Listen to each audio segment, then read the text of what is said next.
Hey, everybody, we are unmuted, we're live, and these are very sensitive, so be careful what you say. Okay, I will open the meeting at exactly 6:01. Roll call. Jim Basile, Here. Andy Dennison, Present. Lydia Patty Ruffini. Sharon Birchwood.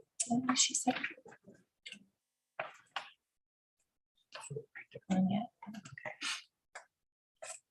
Chris Petras, Present.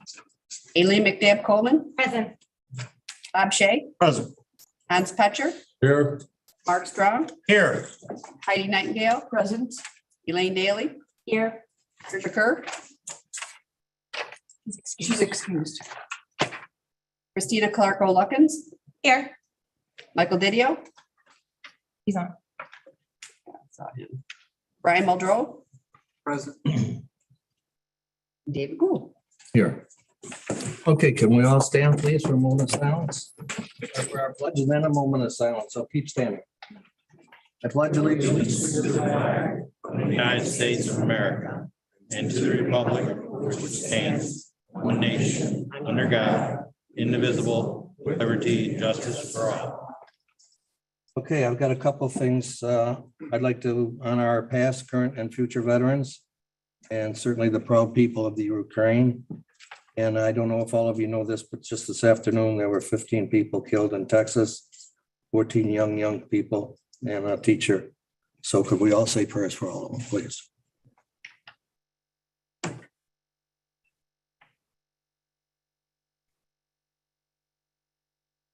Okay, thank you. Be seated. Okay, I will now open the public hearing. We have two local laws. First one, I will read. A local law repealing local law number 7 for the year 2017. A local law repealing local law number 1 of 2010 and establishing the office of County Administrator for Cuga County. And anybody that wishes to call in, I have a number to call in, 315-294-8051. And I understand there's two people here that may want to talk about this. Herb?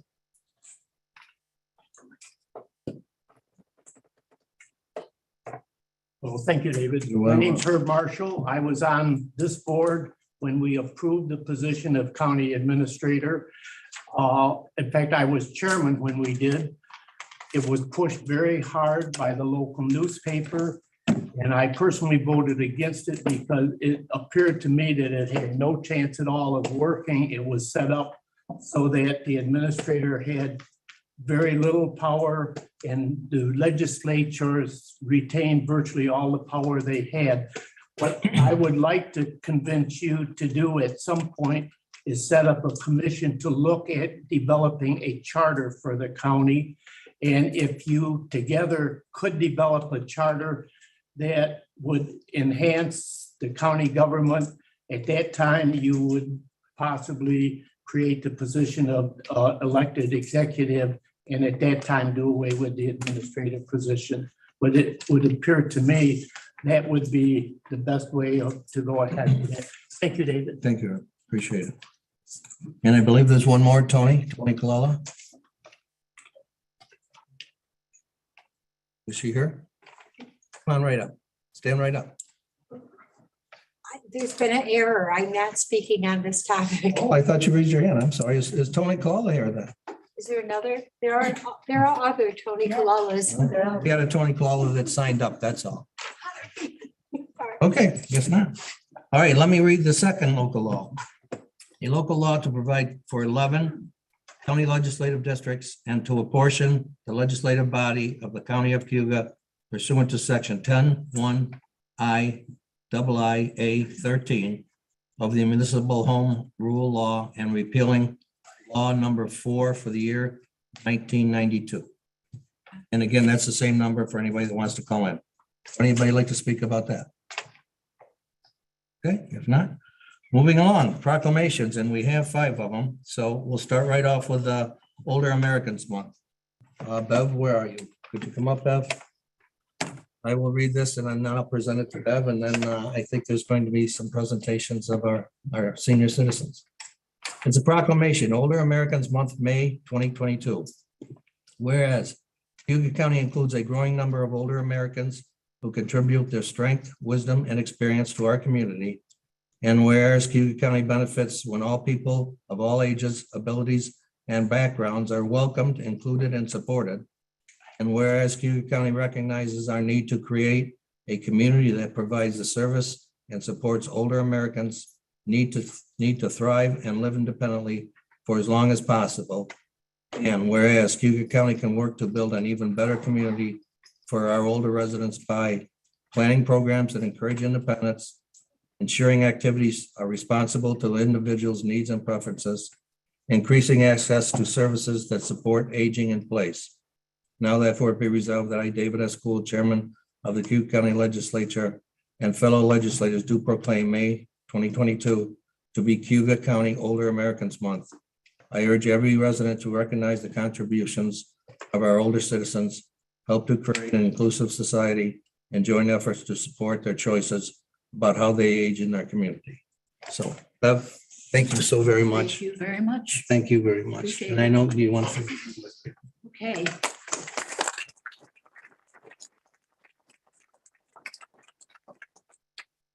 I'm sure David was not referring to me as one of these older citizens. Oh, myself. I am here as the chair of Cuga County Office for the Aging Advisory Committee.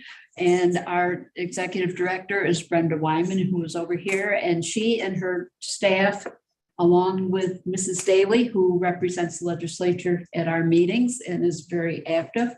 They do a wonderful job on behalf of our senior citizens or older Americans in Cayuga County, and I can't thank them enough. It's an honor to serve with them. Thank you.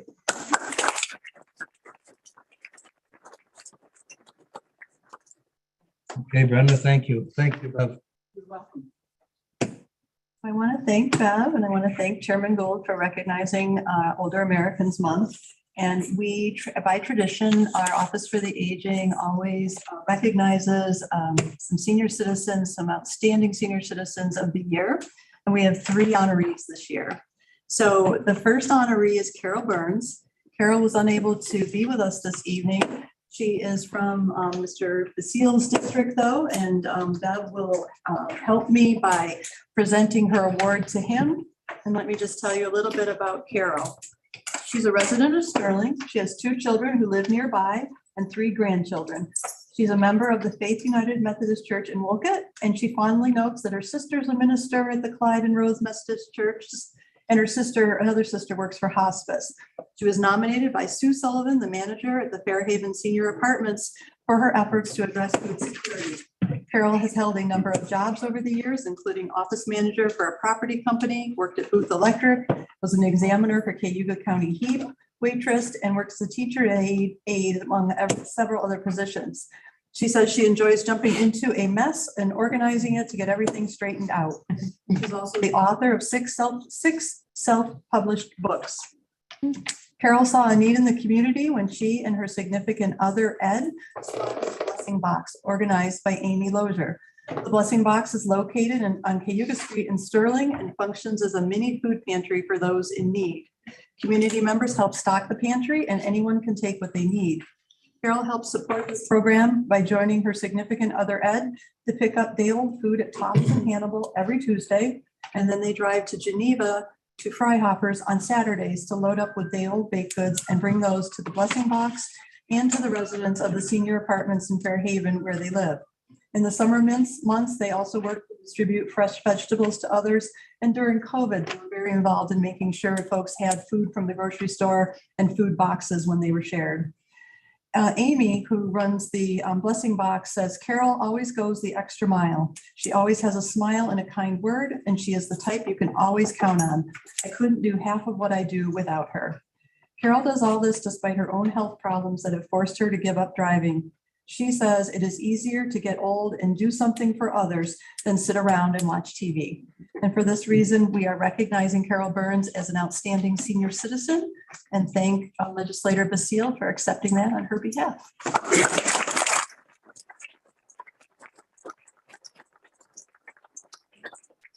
So I just want to say it doesn't surprise me that we have so many unsung heroes in the village. And so for Carol, I'll make sure that the mayor knows about this. And she gets another recognition from the mayor. So thank you very much. Appreciate it. Thank you, Mr. Mayor. Thank you. All right, I'm going to ask Lorraine Pingrin to come up and her legislator, Heidi Nightingale. While they come up, I'd like to tell you a little bit about Lorraine. She is originally from Lansing, but has been an Auburn resident since 1965. She went to work at Dunn & McCarthy in the payroll office for 25 years until they closed. She's a graduate of CCC in 1992 with a business degree and went on to work for several local businesses, including Rondina Furniture, Williams Lumber, Reister's Trucking, and local banks until her retirement. She's a longtime member of the Half Acre Union Church. She is a 50-year member of the Auburn Moose Lodge, Women of the Moose, holding many officer positions there while helping in the office, working the dinners, tending bar, or whatever needed to be done. She was a member of the RSVP program and helped as needed over the years at Merry-Go-Round Theater with ticket mailings, ushering, and other tasks. She volunteered in the concession stand for the double days years ago. Lorraine was nominated for this award by Hospice of Central New York and Hospice of the Finger Lakes, where she has been a volunteer for more than 7 years. She started out at the hospice thrift shop and now volunteers at the Auburn office several hours a week. She makes copies, prepares mailings and cards, sorts and packages supplies, and does filing. Michelle Devlin, who nominated her, says they call her the queen of the packets because of how she ensures the hospice staff always has the necessary forms and supplies that they need to meet with the patients and the families. She puts together the packets and supply bags and ensures that the items are included that will be helpful to the patients. She knows firsthand the value of hospice after they were there for her when her husband of 23 years passed. And she says this is her way of giving back. Lorraine states, "I don't like to be idle. It gives me satisfaction to be helping out." And so we have named her a 2022 Senior Citizen of the Year.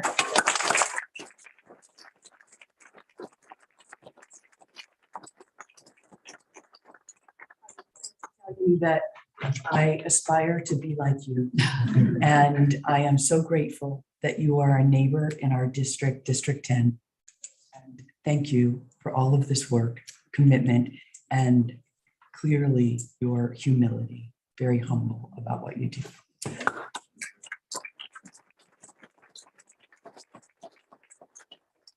I'd just like to say thank you for this. I never in my life thought anything like this would ever happen to me, but I just love it at hospice. It's my way of giving back for what they did for my husband. And I just have to go there every day, whenever I can. So thank you so much.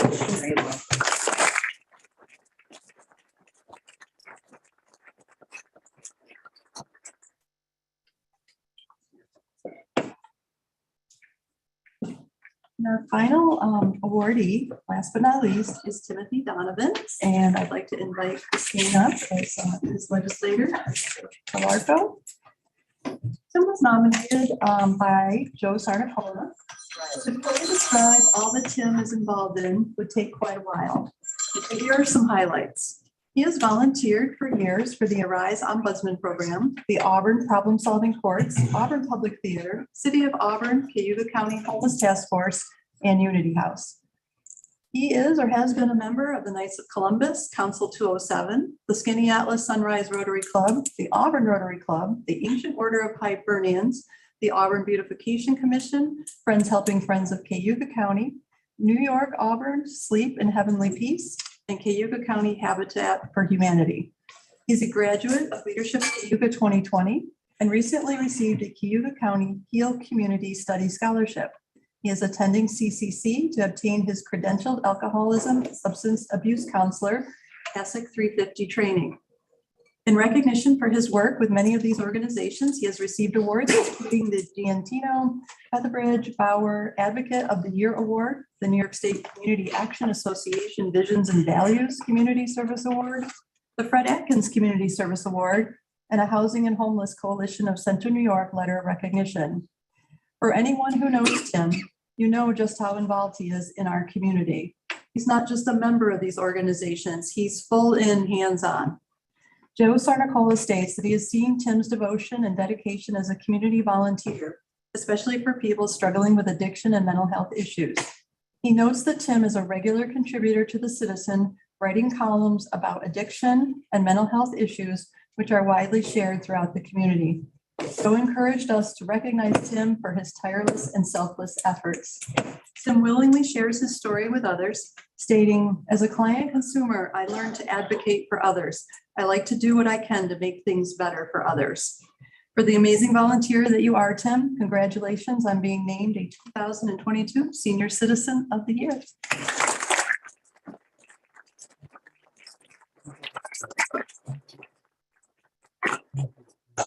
First, I would just like to say I'm incredibly honored to represent Tim here at the legislature. He inspires all of us to be active community members, and I hope to stay just as involved as he always is today. And I would like to give him the opportunity to speak now.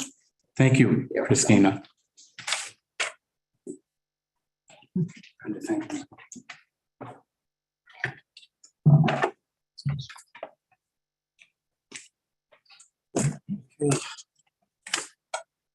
First, let me say, Mr. Chairman, I can accept a senior citizen, but an older American, I have a little trouble.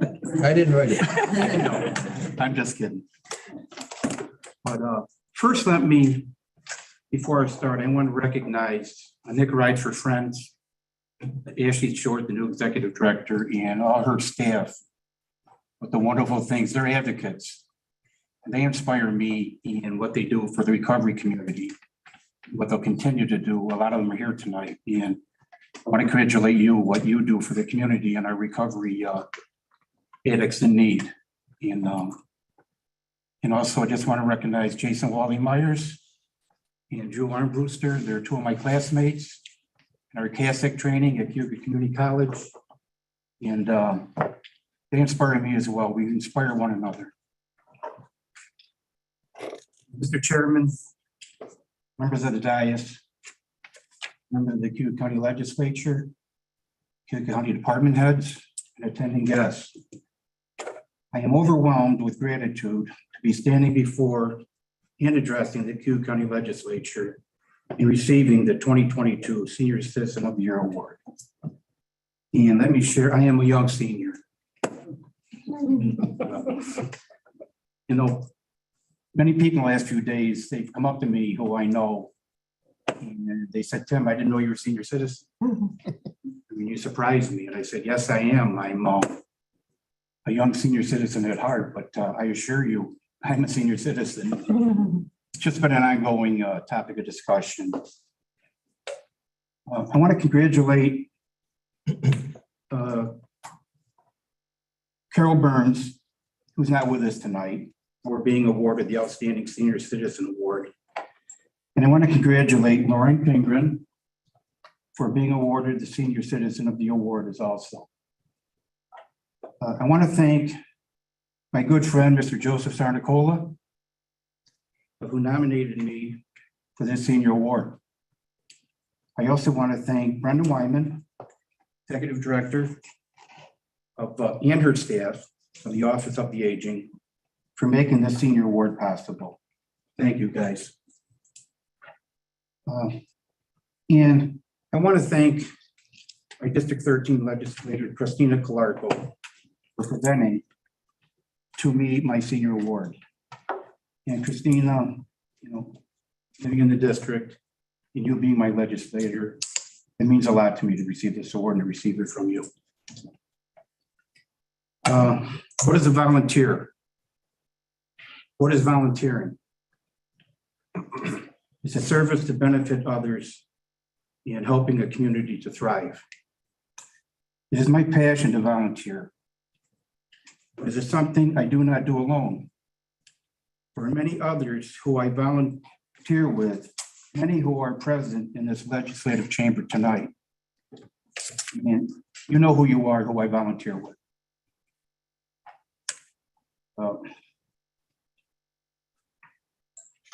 You deserve to share this award. You're deserving to share this award. By volunteering with you and many others in the community, you have all have made me a better volunteer. I want to thank the many community not-for-profits and organizations that allow me to volunteer for them. All have provided inspiration that made this accomplishment in receiving this award possible. In closing, as a community, you know, we all make a difference. We all have something to give, our time, our heart, and especially to help those in need. It's a difficult time right now in our nation and our community. And we all have to recognize that and help others in need. And it's a passion. And I've been blessed. And I didn't write this down, but I'm in recovery from alcoholism. And at this time, I want to thank my Heavenly Father, who's done for me what I could not do for myself. He's blessed me. He's given me a new way of life, a true meaning and a purpose. And that for that, I'm forever grateful. Thank you.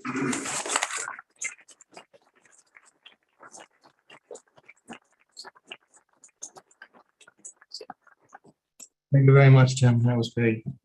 Okay, before we go any farther, I've got 4 more proclamations, but I'd like to introduce our newest county employee.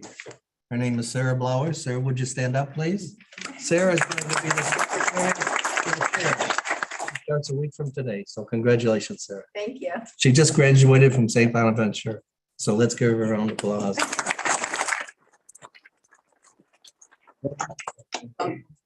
All right, we got 4 more proclamations. I'll try to get through these quick so we can get on to the meeting, but the first one is Operation Enduring Gratitude. I think anybody that reads the paper or listens to the news has heard about it. They left last weekend, not this last one, a weekend before that.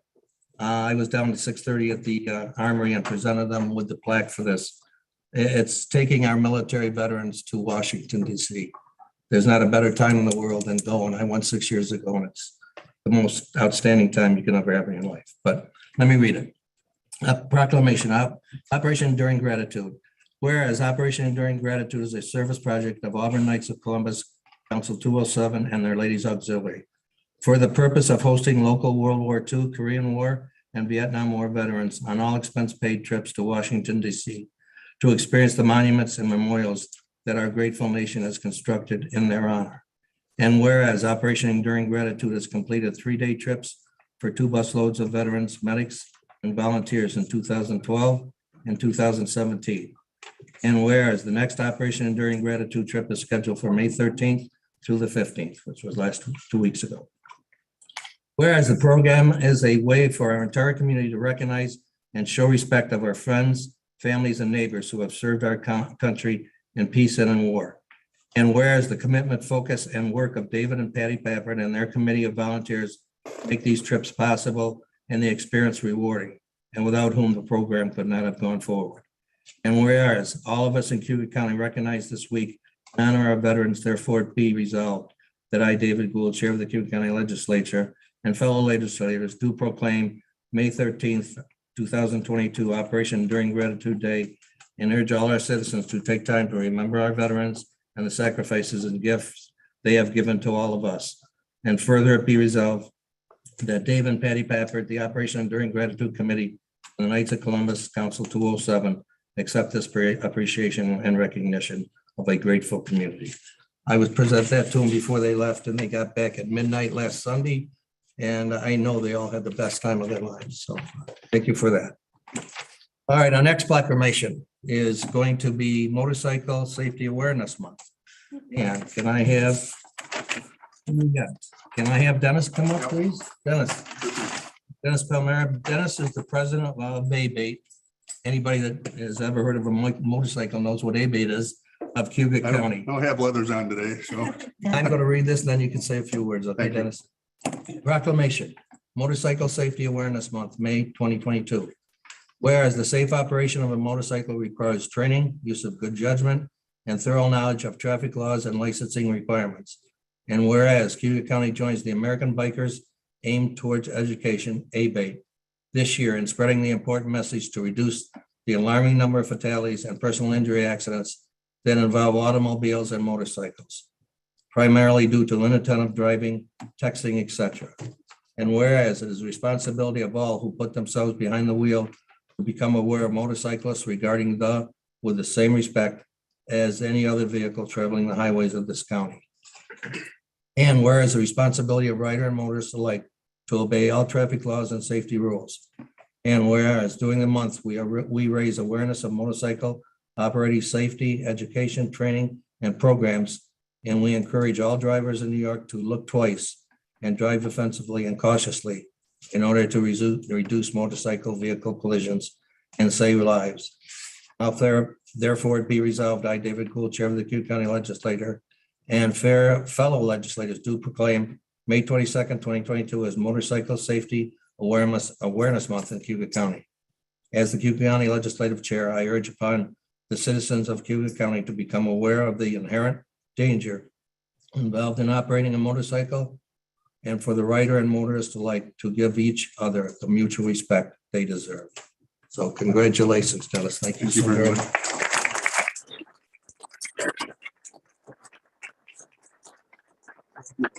Yep.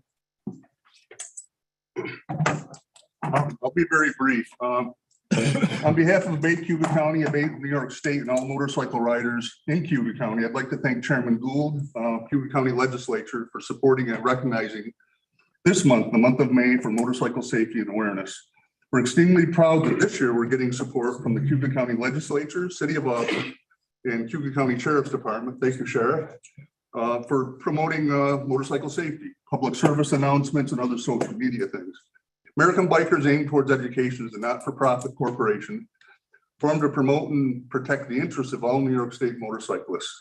We are fathers, mothers, sons, daughters, grandparents, businesses, business owners, and veterans. We have monthly breakfasts to support our businesses in Cuga County. Our monthly meetings are held at the VFW in Auburn. We have a foundation that's sole purpose is to be monetary arm for our education programs, signs, brochures you've probably seen around on the roadsides. Abate in New York statewide has 17 chapters. They're all from areas all around the whole state. We're not a motorcycle club, of course. We support many local charities. Last year, we raised $6,623 for the Cuga County Veterans Emergency Services Program. Biggest we ever did for a one-day event. So we're very proud of that.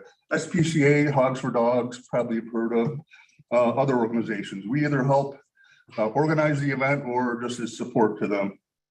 Motorcycle fatalities, personal injury accidents are on the rise, 50% increase in some areas. Motorcycle ownership will certainly increase as the price of gasoline climbs, and awareness is so important to staying alive. We're pleased that S6202 has passed the Senate. Assembly A7032 has not been put to a vote yet. These proposed bills will increase fines, possible incarceration for inattentive, negligent, distracted drivers, and mandatory training before a license is issued to new drivers. Annual loss is tremendous, not just affecting the motorcycle community, but pedestrians, children, adults on bicycles, disabled in wheelchairs, all vulnerable users of the road. Please I'm asking the county legislature, if you could, ask your assembly representatives for support of these proposed bills. The next step then would be signature from the governor. We support it passing. Credo Cade's law is a similar law that Abate has tried to have passed for several years, and it just hasn't happened yet. So we're quite happy that this is a step in the right direction, and we urge you to promote, support Senate version S6202 and Assembly version A7032. Smart riding, right here, is a manual we get it through the Governor's Traffic Safety Committee. Have done it for a few years now. We give these out at tabletops when we have meetings, various events going on, and new members for Abate always get one. So it's very informational. Excuse me. And again, I'd like to thank you for the proclamation support for motorcycle safety and awareness this month, and its promotion certainly we hope will save lives. I'd like to leave these. I hope, I'm not sure how many county ledger are to be exact, but There's 15. Okay, well, I think we're good. We'll Anyway, share 'em. these are really great Thank you, sir. booklets. It's about what we do. It's mainly if you rode a motorcycle, it's things we have to learn. So Thank you. We Thank do you very much, appreciate it. Dennis. Thank you. Appreciate it. Thank you. If I can leave that, if somebody could look into. Thank you. Thank you. Thank you very much. Yep. ABATE has been around a long time. And we have a lot of military people that belong to ABATE, and we really appreciate that.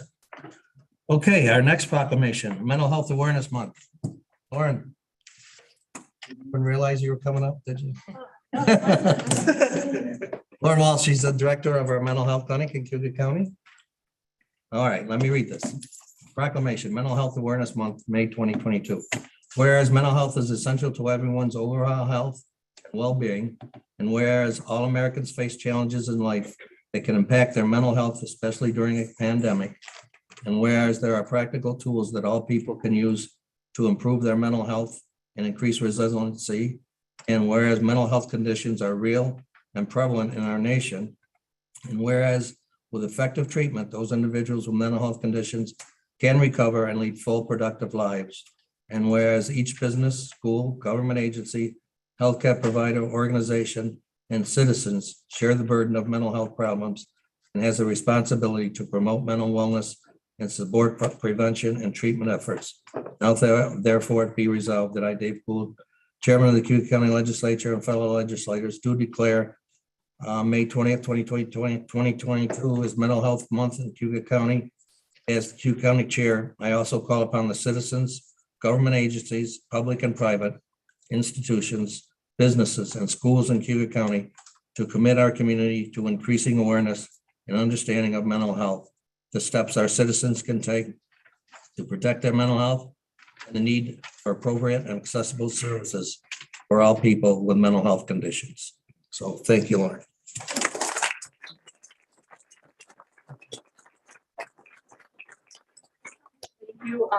We know that the last 2 years have definitely been a testament to people in general, let alone people who have had mental health conditions prior to that, or people who have had a hard time over the last couple of years. So I really appreciate this acknowledgement, as well as Teresa Hominy is the chair for the Community Services Board, and she's worked with the Mental Health Task Force to put on various events this month. And they've been very successful. And I think that, bringing awareness to mental health and also working together to reduce the stigma around it is extremely important. So I really appreciate it.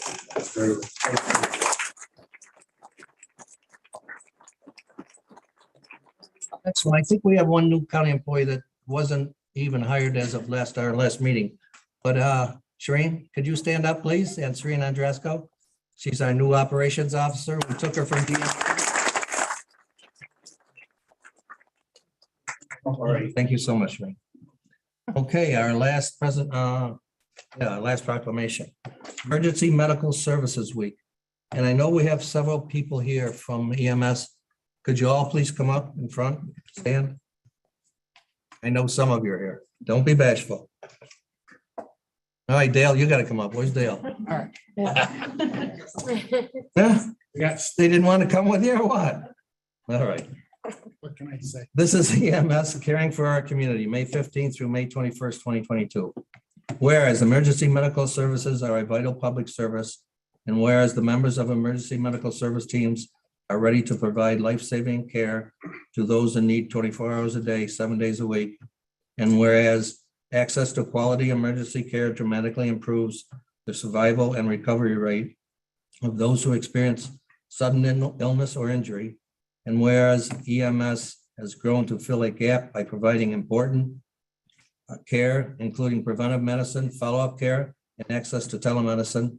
And whereas the emergency medical service system consists of first responders, emergency medical technicians, paramedics, emergency medical dispatchers, firefighters, police officers, educators, administrators, pre-hospital nurses, emergency physicians, trained members of the public, and other out-of-hospital medical care providers.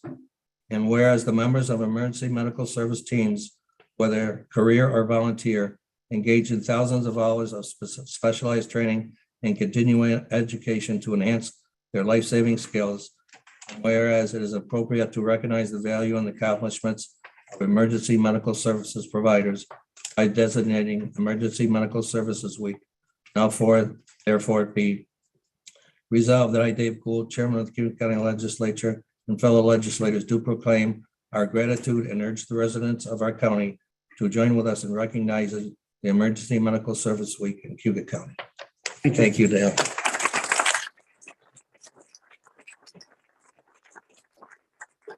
I can say just a few words, accept this on behalf of the many hundreds of people here in the county and particularly surrounding counties as well and throughout New York State, who every day reach out to help their fellow neighbors by providing emergency care. As you've probably seen and heard in the paper, we have a shortage of volunteers as well as career people in the emergency services fields.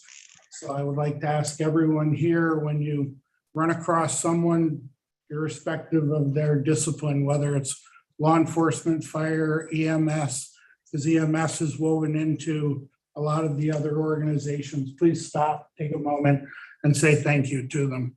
Thank you. Thank you, Dale.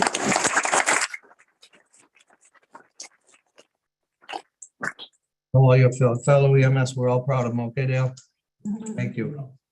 All right, we have three presentations. First will be our law firm from Buffalo, Dressler and Malaki, and it's Luke and Erica. Erica's still Over there. She's not coming up, I know.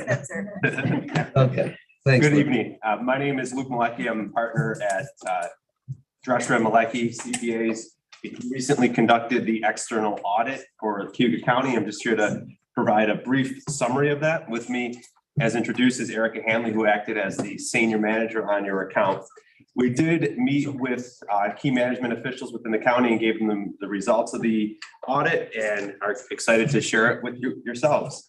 We are waiting on a couple of remaining items before we actually release the reports. The substantial part of the county's audit's done, so we feel comfortable sharing the results tonight. We're waiting on a couple of component units within the county government to provide us those. Before we get started in the presentation, I do want to show gratitude and thanks to the finance department, the treasurer's office, and a lot of other departments throughout the county that we work with. It was a very smooth audit and something to be proud of as county residents.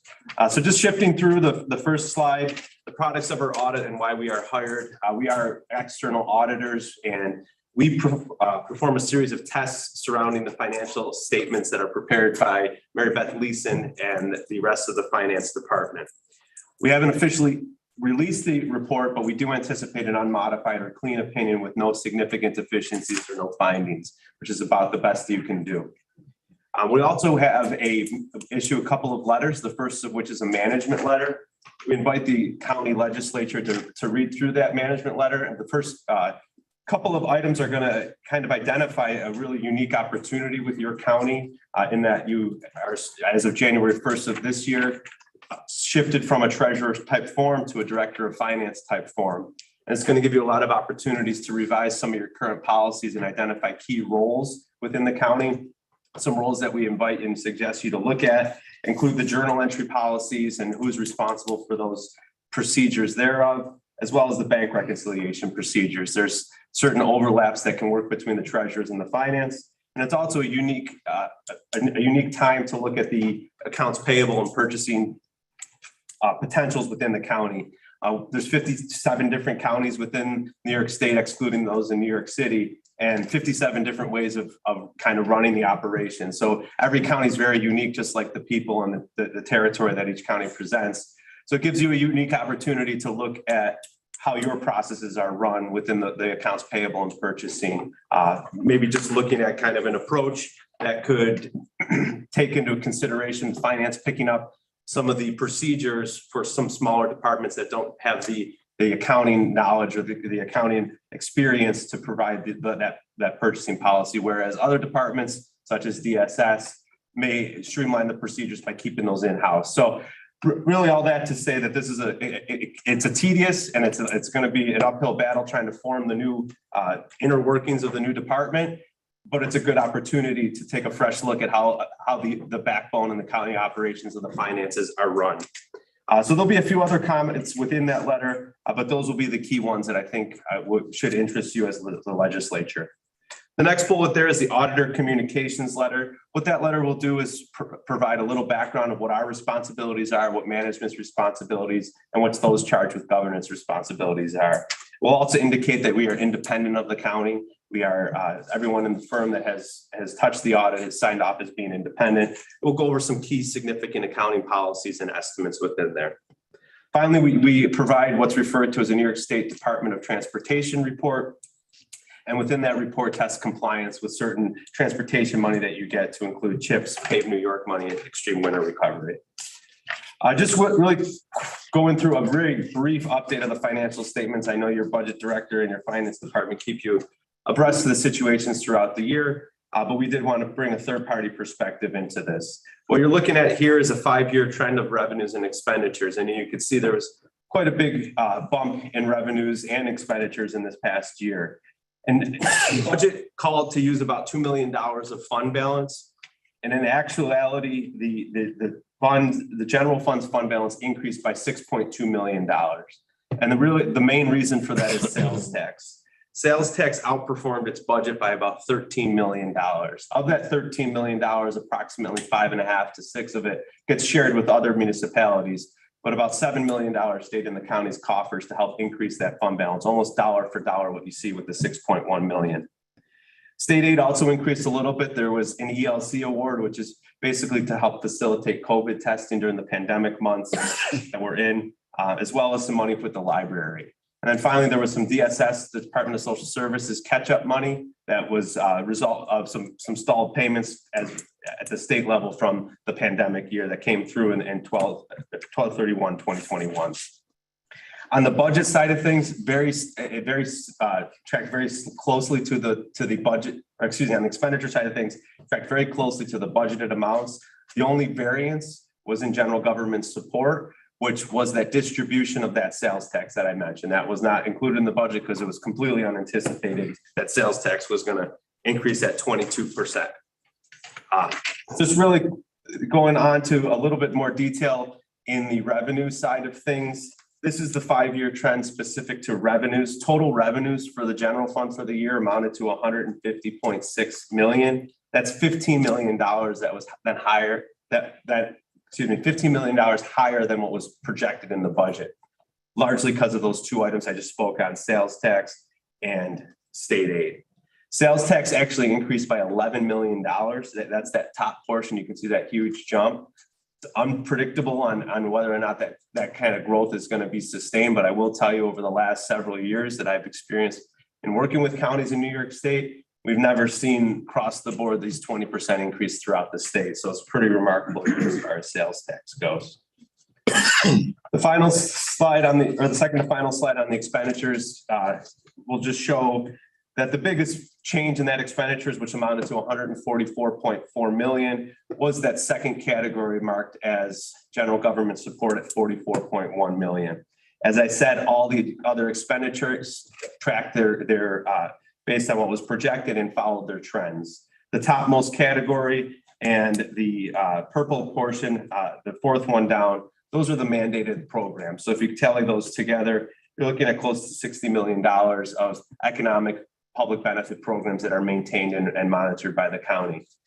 The rest of the rest of the expenditures are used for general government support, which is to support the offices here, as well as public safety, other expenditures, and some transfers out to help your capital projects and road funds. The last slide here is the fund balance trend, and fund balance reached $38.9 million. That does not include $7.2 million, which sits in cash for the ARPA funding. That's the first tranche of money that was received in 2021. The second tranche is expected to be received this year. That has not met the criteria to fall into fund balance, so that's not included within this number. That's important to remember. The red portion has been either restricted, is non-spendable, or has been designated for specific purposes. That's about $17.4 million, up about $3 million from last year. The increases of that was to fund some capital projects, to avoid paying debt, basically giving it back to future taxpayers, using it to front the capital projects rather than issuing debt to pay principal and interest, as well as an $800,000 increase appropriated for fund balance. which is basically the amount that is going to be used to spend down, increased from about 1.3 last year to about 2.1 in this 2022 year. Basically, of that 6 million, about 3 million has been pushed back to the taxpayers through other forms of relief. The remaining 3.4 million of that increase went to the unassigned portion. That's the amount that's available for emergency spending, pandemics, extreme winter situations, any sort of emergency that might arise. That amount is at 21.5 million, a very modest 15.8% of the annual budget. That's my formal presentation. On this last slide is my contact information. It's Erica's. We work for the county year round. So if you ever have a question, feel free to reach out to us. If there's any questions now, I'd be happy to address them. Or as I said, call our office at any time. Yes. I wondered when the legislators would be getting the management letter. That will be with the release of the financial. So it's going to be contingent on those component units. We're waiting for the health consortium. We have some work to finish up with the soil and water, and we're waiting for the county's IDA's financials. So once we get those wrapped up, last year it was unfortunately until September, but hopefully sooner this year. Thank you. We're on it. Anybody else? Any questions for Luke? Thank you. Thank you, Luke. Thank you very much.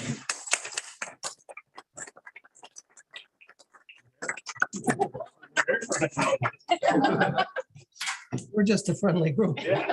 I'm coming back. Thank you to Erica for doing this.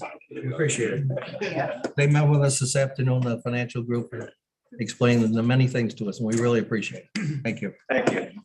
Okay, COVID update, COVID-19 update. Do we have Dr. Joya, Dr. Connor?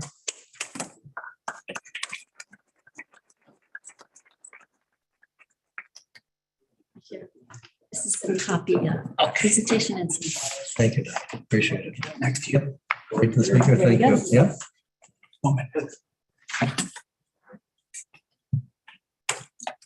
So I'm here just to look pretty. Dr. Joy is gonna do most of the presenting. He is our official medical director for Cayuga County and heads up our COVID initiative. And I've been honored to be part of that initiative, being president of many vaccination clinics. Just trying to make information available to the community and the county. So we urge any of you to approach Dr. Joy and I at any time, including tonight, if you have questions like these. And we want to allow time for your questions. Dr. Connor, Dr. Joya, and also our communications officer, Deanna Ryan, and presentation and including public health directors helped give us the resources, Kathleen Cuddy. We have slide number 2. Thank you.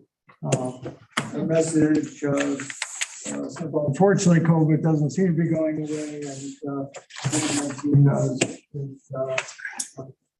and their impact on the county and the nation. Our main goal is to prepare for the worst, hope for the best. COVID-19 vaccines have been hopefully prevented about 240,000 people from getting COVID. And they've also dying from COVID. They've saved about 1.4 trillion in expenses for hospitalizations and loss of life. At a cost of about 40 billion, so saving more than 1 trillion. Unvaccinated people were 15 times more likely to die from COVID than 19 vaccinated people since January up to January 2022. The vaccine started in January 2021. A further 234,000 people in the country could have been saved from dying if they've been vaccinated. If all the vaccinated people were all people that were eligible to be vaccinated were vaccinated, there would have been national saving about 234,000 lives. COVID-19 is still here and is worse for the unvaccinated. Even if they've had COVID-19 disease, people who get COVID-19 fail to get vaccinated after having it have twice the chance of getting COVID another time. And versus people who have had the vaccine. Vaccine is more protective than having the disease. So definitely I recommend vaccinations, even if you've had the disease. Variants have continued to evolve. One of the important things lately has been that the COVID mRNA vaccines, the Pfizer and the Moderna vaccines, are much more helpful with the current strain going around, the Omicron variant. The Johnson & Johnson vaccine, some people got in the past, was helpful initially, but since February, it's been recommended that only to get the Moderna or the Pfizer, which are the mRNA vaccines.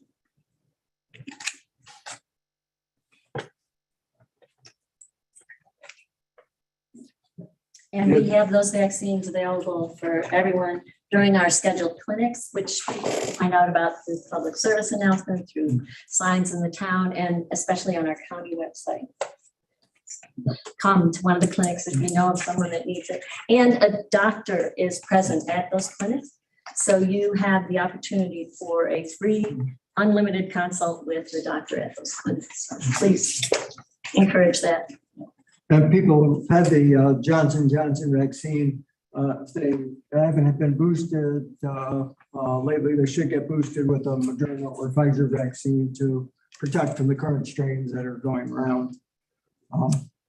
And even children down to 5 years old can get boosted the past month that's been recommended. This COVID vaccine mutates off frequently. Even people who've been vaccinated should stay away from other people when they're sick.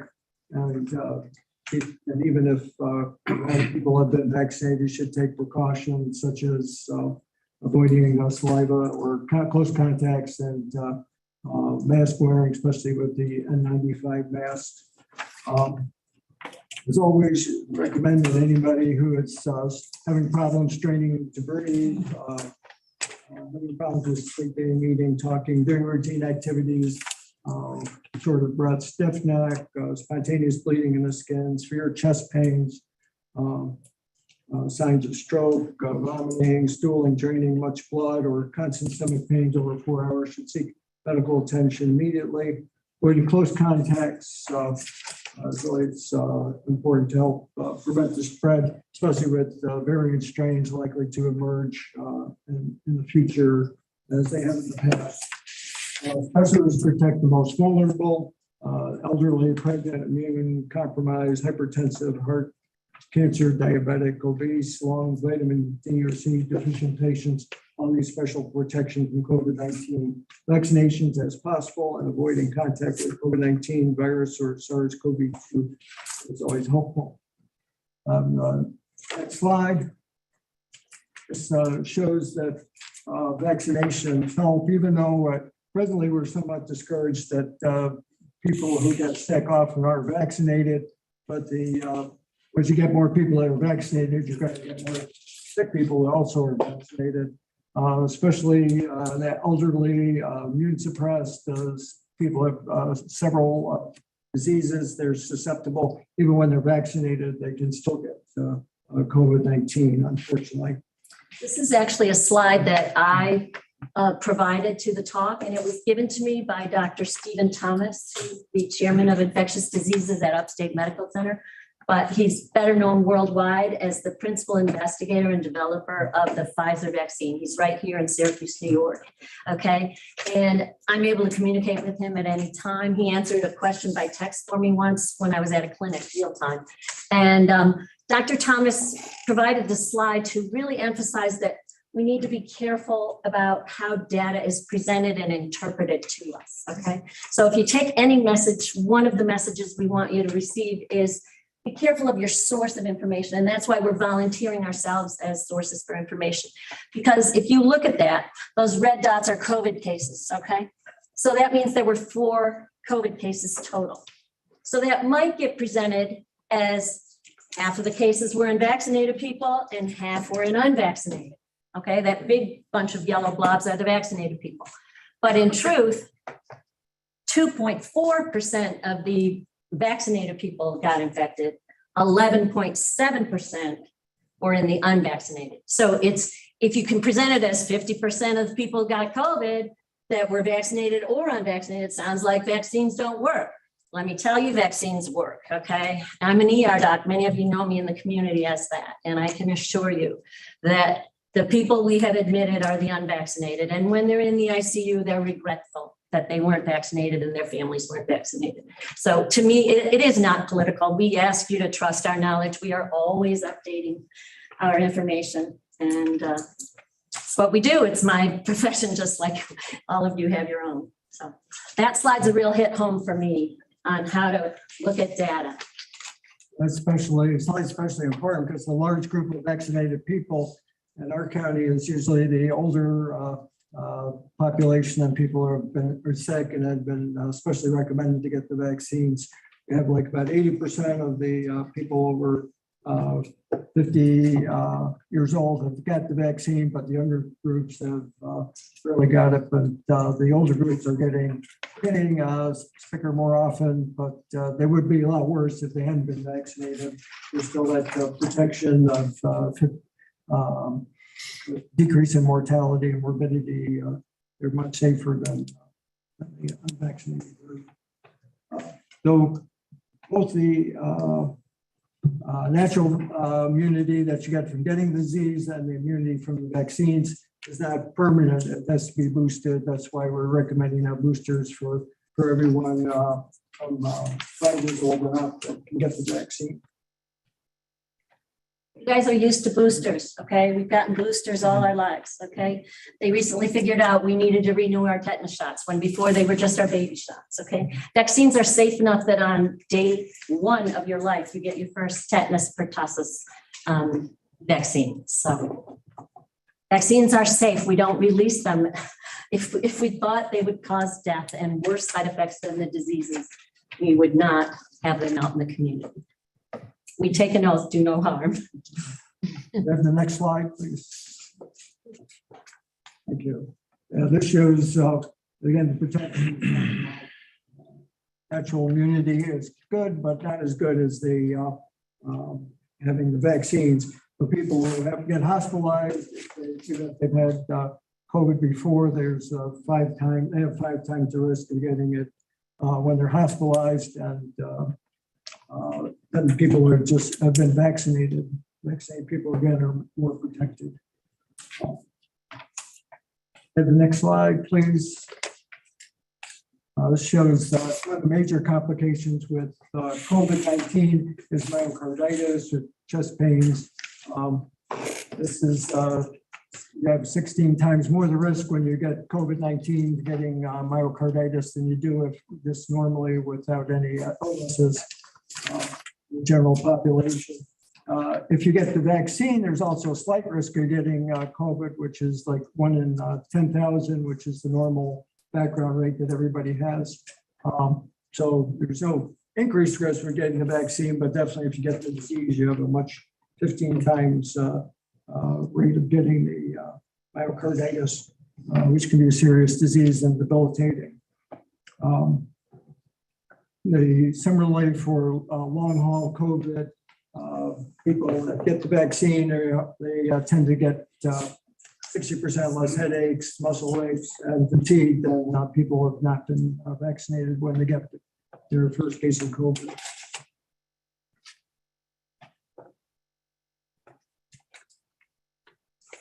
Can you go to the next slide, please? The next slide. COVID-19 deaths, as most people know, there's been a million deaths in the United States. This is probably an underestimate because early on in the epidemic, there were no shortage of testing kits, and there's poor reporting, and there's no codes for the disease that the early on epidemic. And electronic records help, but they're getting better, but they're not perfect. Everyone knows about the problems with underreporting in nursing homes and problems with keeping track of the disease, which contribute to poor statistics. Next slide, please. Thank you. And the United States, again, since January 2020, 1 million US residents have died from COVID disease. Could have been 234,000 more deaths without the vaccine and 240,000 less deaths if all vaccine eligible people had gotten the vaccine as they became available. People 15 to 24, COVID-19 emerged as the fourth leading cause of death, just below suicide and above malignant cancers. For 25 to 44-year-olds, it was the second leading cause of death in 2021. COVID-19 was the third leading cause of death for all people in the United States, as reported in 15,000 in 2021, up from 355,000 in 2020. Heart disease accounted for 690,000 deaths and cancer about 600,000 deaths that year. Have the next slide, please. Just one more thing though, before we jump on, the most stunning statistic there for me is that last bullet point. It's the #1 cause of death in people 45 to 54. That just shocked me, okay? And those younger age groups that are represented are often the ones that decide not to be vaccinated. They feel like it's not going to affect them. And it just, if we can help propagate real facts, that's what I'm hoping tonight is all about. And please ask us some questions. We respect your time, but we are passionate, as you can tell. Yeah, definitely. Risks certainly go up with age, go up with diseases such as hypertension, heart disease, diabetes, obesity, nutrition. But sometimes it's hard to predict. Some people tend to be more susceptible to infectious disease, or with a new infectious disease, it's hard to know sometimes until it's too late. I have the next slide, please. After this one, because this was the next one. Are you done with this one? We wanted the picture of our specific county data. There we go. Yeah, that's what he wants to talk about. And this is available on the county website. So everyone, please look at it. The other slide shows that this slide shows that 147 deaths in Cayuga County since the beginning of the COVID-19 epidemic. 50 of those deaths have been since June 2021. As looking at the national statistics, if all eligible county residents gotten the vaccine, perhaps 50% of those 50 deaths since June 2021 might have been saved. This slide shows that April 21 to July 21, no reported deaths. That was probably a break in the COVID-19 epidemic when the original strain was around, and then there's probably immunity to that, and some of the weather helped. Then in the October of 2021, the Delta variant started, and that caused another increase in the disease deaths. From August, many people in the county have been vaccinated now. 84% of 65-year-olds have had the primary series, with 73% of the 55 to 64-year-olds with primary series. 92% of those over 65 have had one or more boosters, and only 56% of the 55 to 64 have one or more boosters, less for the younger groups. Since October 2021, the CDC and the FDA started recommending boosters. So the population is getting renewed immunity. From December 21 to February 22, the Omicron variant emerged. You can see it's starting to peak, peaks to the right of the graph above. And you see the orange lines will show that those are some people have had at least one dose of the vaccine, and the top gray areas are ones that have been boosted. So this boosted could be people with just one booster dose, not the recommended second booster dose, which started in March of 2022. Also, some of those boosted probably had the Johnson the booster, which is not as effective. So the vaccines are helping, but they're not perfect. And definitely now anyone who hasn't had the Pfizer or Moderna vaccine, we recommend to get a dose. And if you've had it before, you get boosters. It's boosted if it's been over 5 months since your primary series or 4 months since your first booster. We go to slide 10. Thank you. Please. Certainly. Mr. Dennison, I gotta pull out of here. I gotta get to the hospital. I gotta get to the ER. So I'll pull out. I'll see you next month here at this meeting. It's on for public to be heard, which we should really move up in the agenda. I was going to. Doc, do you mind if we have him speak before? I'm Dr. Connor. I honor our veterans. I was one of your primary caregivers in the Auburn Clinic. Thank you for your service, sir. Thank you, Doc. Are you well enough to be able to speak? Doc, don't go away. We want to ask you some questions. I've got to go get my ankle checked out. Mr. Chair, my suggestion is public to be heard, especially on nights like this, with all this should be brought. I agree. Ahead of tons of You're presidents. more than welcome, Can I sir. hand him a hand mic and let him have them sit down? Sure, absolutely. Or do you want to sit up there, sir? I'm fine right here. We honor you, sir. Thank you. Yes, thank you. Don't go away because there's going to be some questions. Thank I'm you. here. Thank you for your patience. All right. I'm here due to the fact that I received a letter beginning of the month, the end of April. And I'm not very pleased with it. Instead of getting a notice, getting my septic system inspected, I get a final notice threatening me with $2,000 fines for both of my houses. Now, I didn't get no notice to get them inspected, but I get a final notice. And number one, it came to Sally Jewell. Sally died 4.5 years ago. Her name is no longer on the property. I just replaced the septic tank here about 6-7 years ago. You might even remember that because we had a little bit of an incident with that also.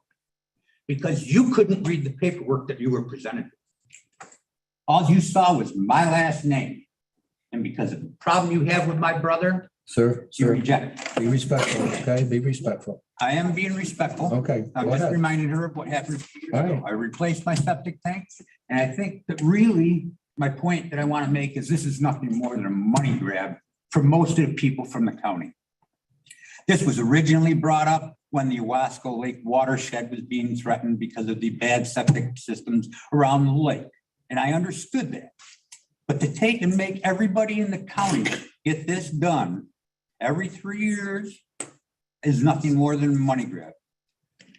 Things don't go wrong with the septic system that quickly. And if they do go wrong, they have to be addressed immediately, just like mine was a few years back. My tank collapsed. I couldn't let it go. My septic system was backing up.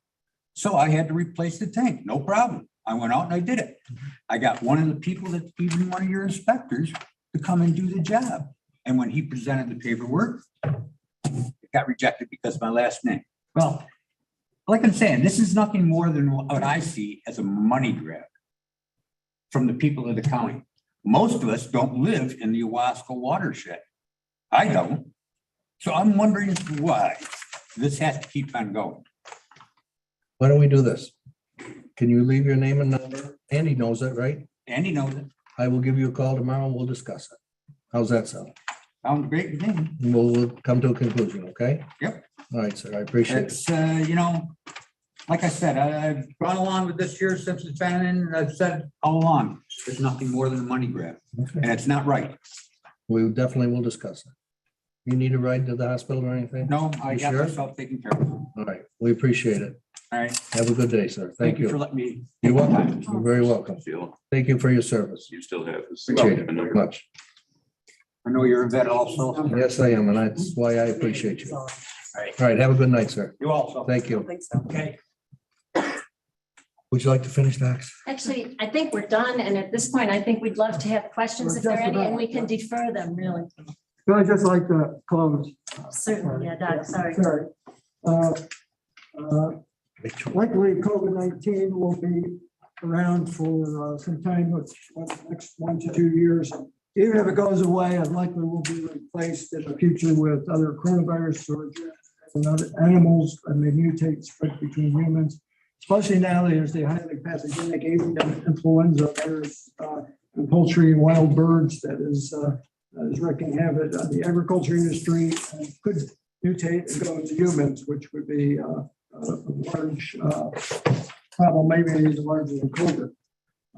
Other animals around the world carry other germs that may cause germ diffusion. We must preserve our public health, prevent or control threats. Our vulnerable population should be protected from new pathogens, and our populations may be made more resilient by preventing, treating heart disease, cancer, diabetes, lung disease, obesity, mental health problems, substance abuse, nutrition, and activity problems before they become debilitating or dangerous. In this manner, we can avoid suffering and economic stress. Thank you. Thank you, doctors. Any questions from the doctors? Okay, go ahead. Brian, you were first. Okay. I had a question about the slide that said, vaccines help. I don't know if you, the slide that you up there. Yeah.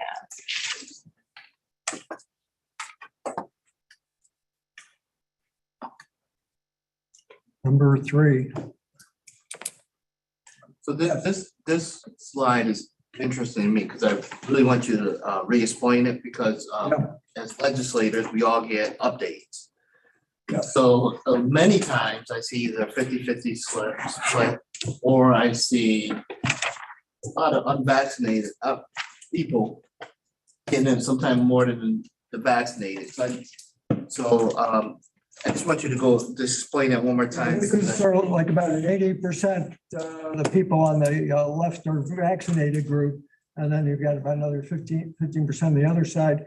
And then those people, those populations will get a lot less, the vaccinated group has a lot less percentage wise. So that's like 1 in 15 for the rate of the other side. So you expect that amount of disease in the unvaccinated group, which is 2 people, and but you also get 2 people in the vaccinated group or get sick. But it's a lot larger group, and overall the group has a lot lower risk of getting COVID-19. But it's still, if you just looked at the groups, you say, hey, there's an equal amount of disease, but it's a lot less risk in the big group. All right, so is this based on our county?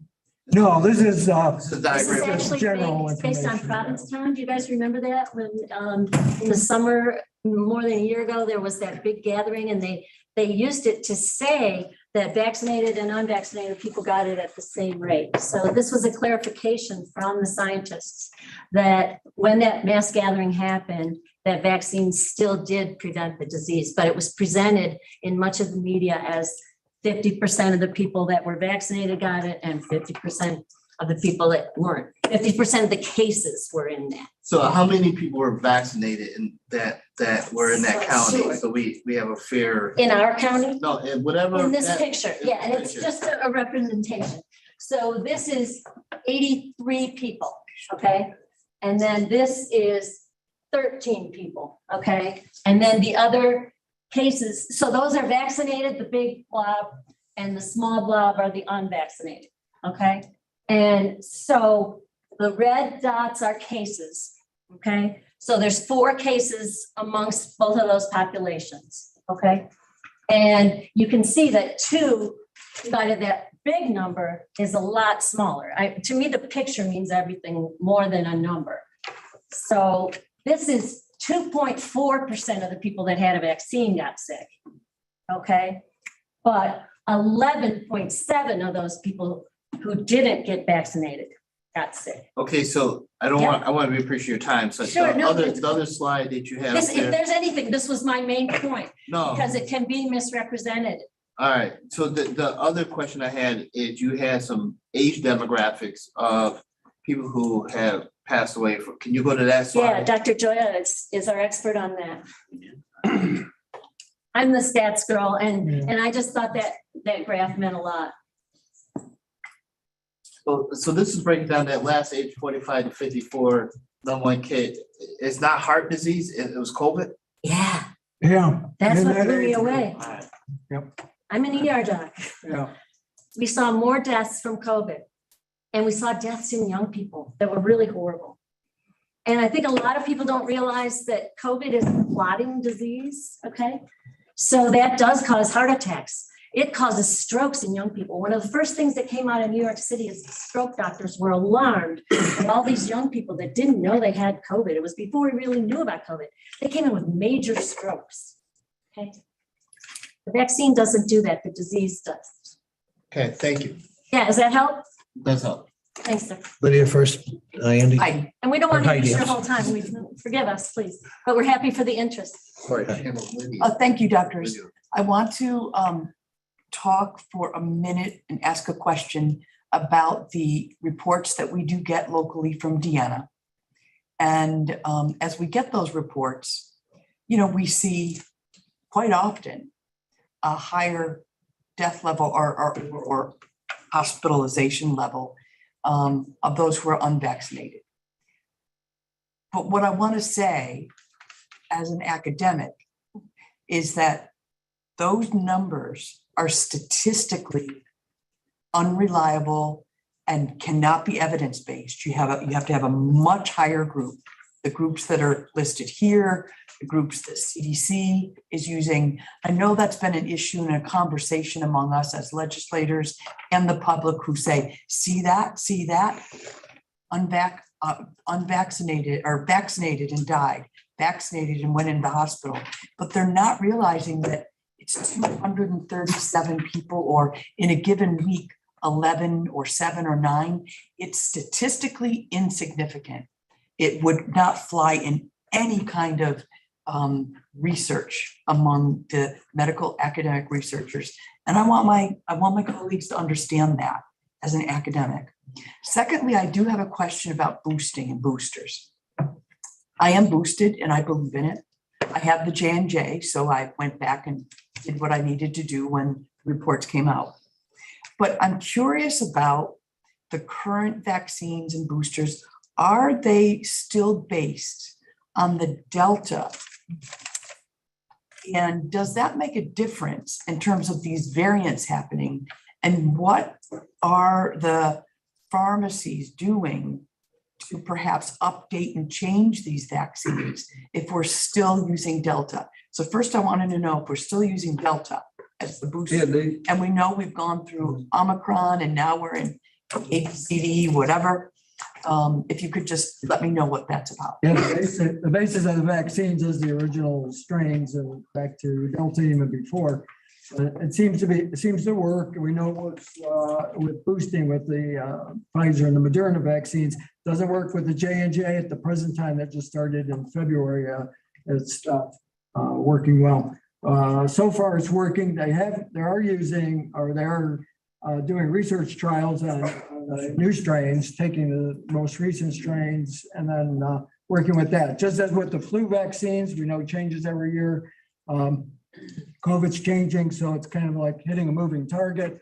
So what they started the research on was the strains they had probably 1, 2 or 3 months ago, and they keep continuing to do it. And so they're updating it, and that if we get COVID continues, which probably will, vaccine that would be using for boosting and using for new people will be a different viral composition. Will have the antigens and the most recent strains. So that probably won't be till like August or September, October. The new thing on the vaccines will be that they probably will approve the vaccines for children from 6 months old to 5 years old in a month or so. I also want to find out from you as medical professionals if you anticipate, because of variants, other surges, fall, getting back together, school, et cetera, surges after we've had the relaxation of being out in the air, et cetera. And then my second question is, if you can answer for me, why was it that in central New York, including our county, we had the highest red zone in the entire nation Trust me, I've asked Dr. Thomas that, who's on the world's committees for this. He is a global physician. And he's that doctor I told you who developed the vaccine. And we're puzzled, and he lives right here. So he's like, what is this? And we wish we knew, because it wasn't New York City. No, we're very puzzled. Yeah, I know, you see that with flu vaccine or the flu outbreaks every year. Usually it hits the big cities first, and then it gets to the rural areas, those flu rates go up like 2 or 3 weeks later. I think it's just being rural, it protects us. We don't get things so early, but eventually stuff gets here. And since we're rural, maybe not as fast and hard, but it's still got to get here. The germs are contagious and people travel. But it's scientifically, we're not exactly sure of that, but it seems like it happens with a lot of the viruses. We'll do that. I'd like to address your first point as well, because I absolutely agree with you. As statisticians, the sample size matters. And that's why we're not releasing the latest vaccines that they're testing. We need a large enough sample to make it statistically significant. But what I will say is that the Cayuga County trends follow the national trends. So we are watching, and if we were to see something that was way out of line, like we're the epicenter of COVID infections, why? Then we certainly start to question it. But our local data follows the national trend. So that's how we believe in what we're getting for numbers. And there's always problems with reporting of numbers, but you're right, sample size matters. The problem with our reports is that we're really only seeing the red dots. We don't see the whole population because theoretically it's possible if you have coordinated electronic records and better reporting time to time. That's something that the health systems can improve on in the future, but presently our technology, we're only seeing the disease first, the sickness, the hospitalizations, the deaths, but it takes a while to figure out who's vaccinated and where and what the relationship is. And just finally, as doctors who are supporting our county public health department, going forward, do you see the need for support when we get into another season of cold weather, et cetera? I have kind of expecting intuitively. And it is because it's still a pandemic, meaning it's still affecting the whole world. And as it's still affecting the whole world, those variants are continuing.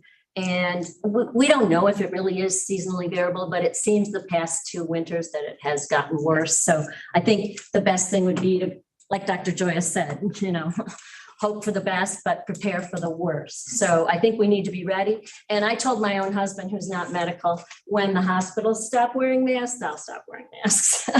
And I've worn masks my entire career, guys, okay? The patient didn't wear the mask, but when Dr. Joya and I went in to see a patient who was sick with a possible infectious disease, the mask went on. And at that time, we had enough that we'd walk out of the room, we'd throw it away. If I went back in the room, I'd take a new mask. So masks work. N95 work for more than 24 hours.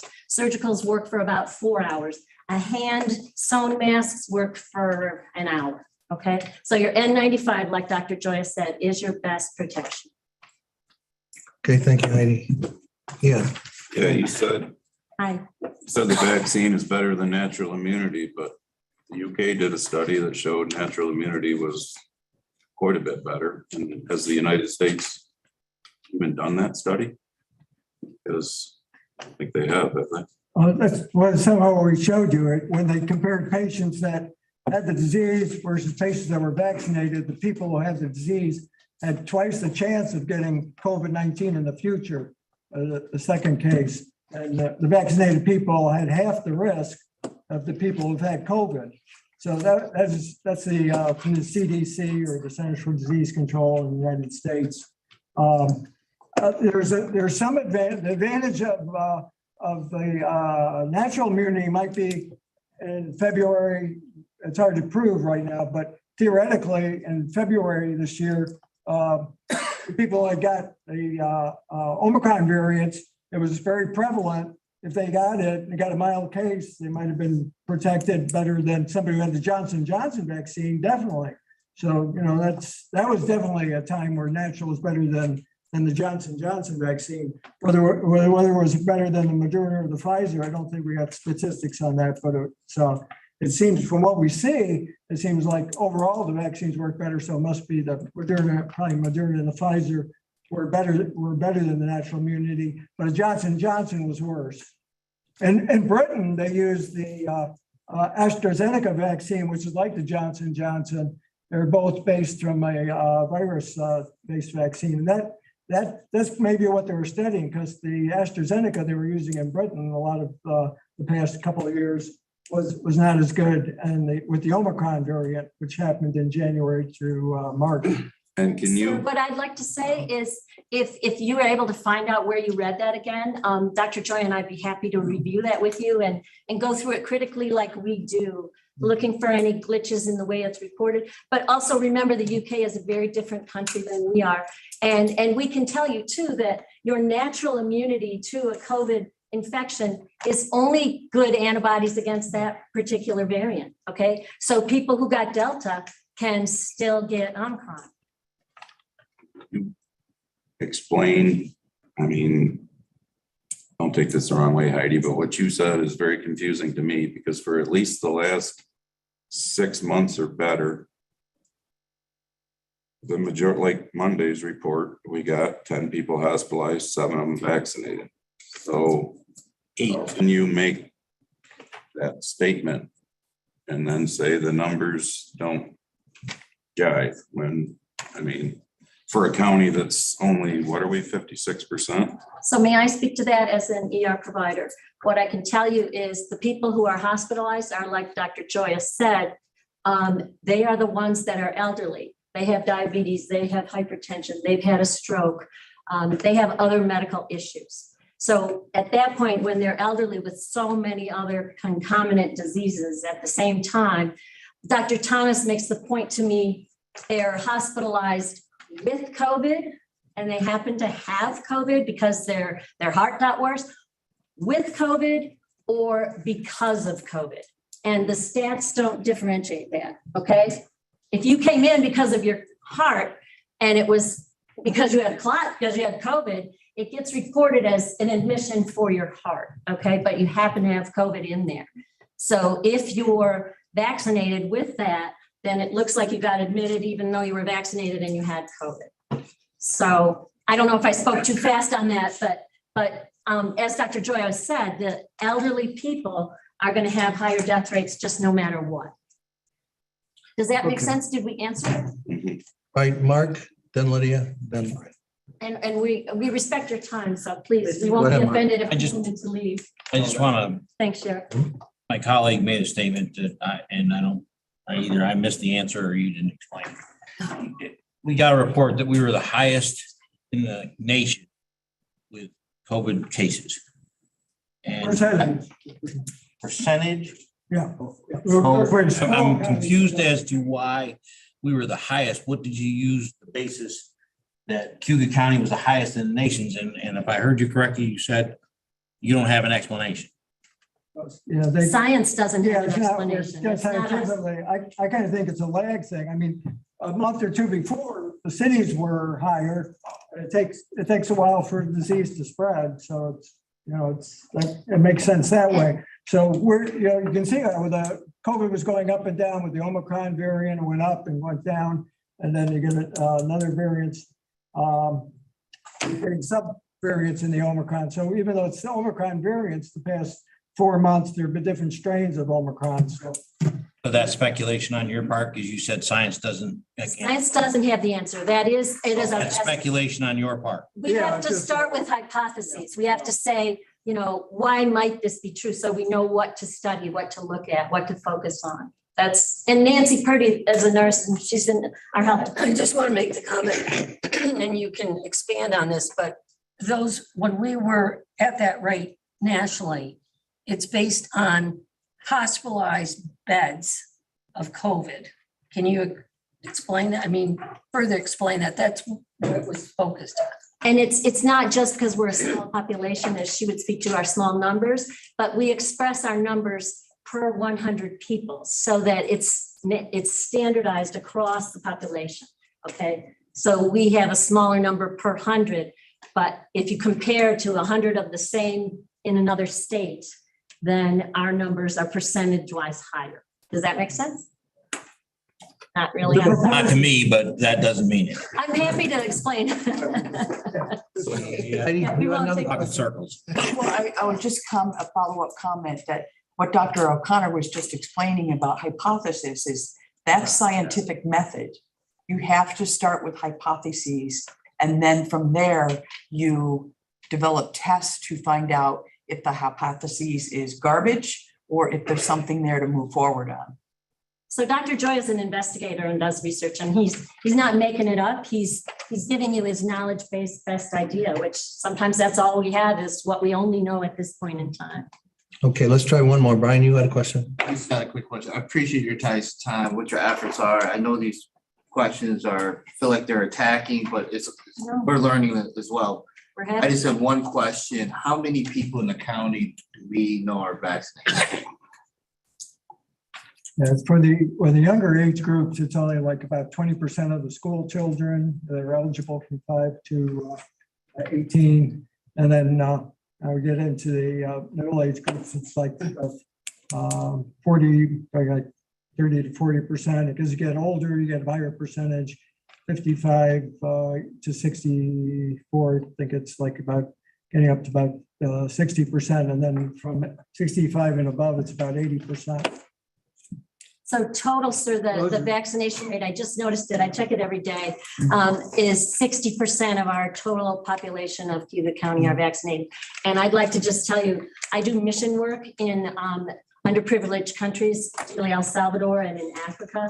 And I wanted to go back to El Salvador to bring these people medicines to help them survive. And the doctor there that I partner with told me, oh, it's not safe for you to go back, doctor.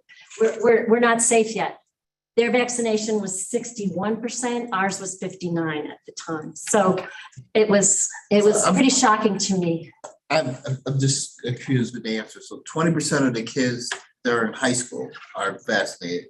And it seemed like you gave me several numbers for the adults. How many for the adults?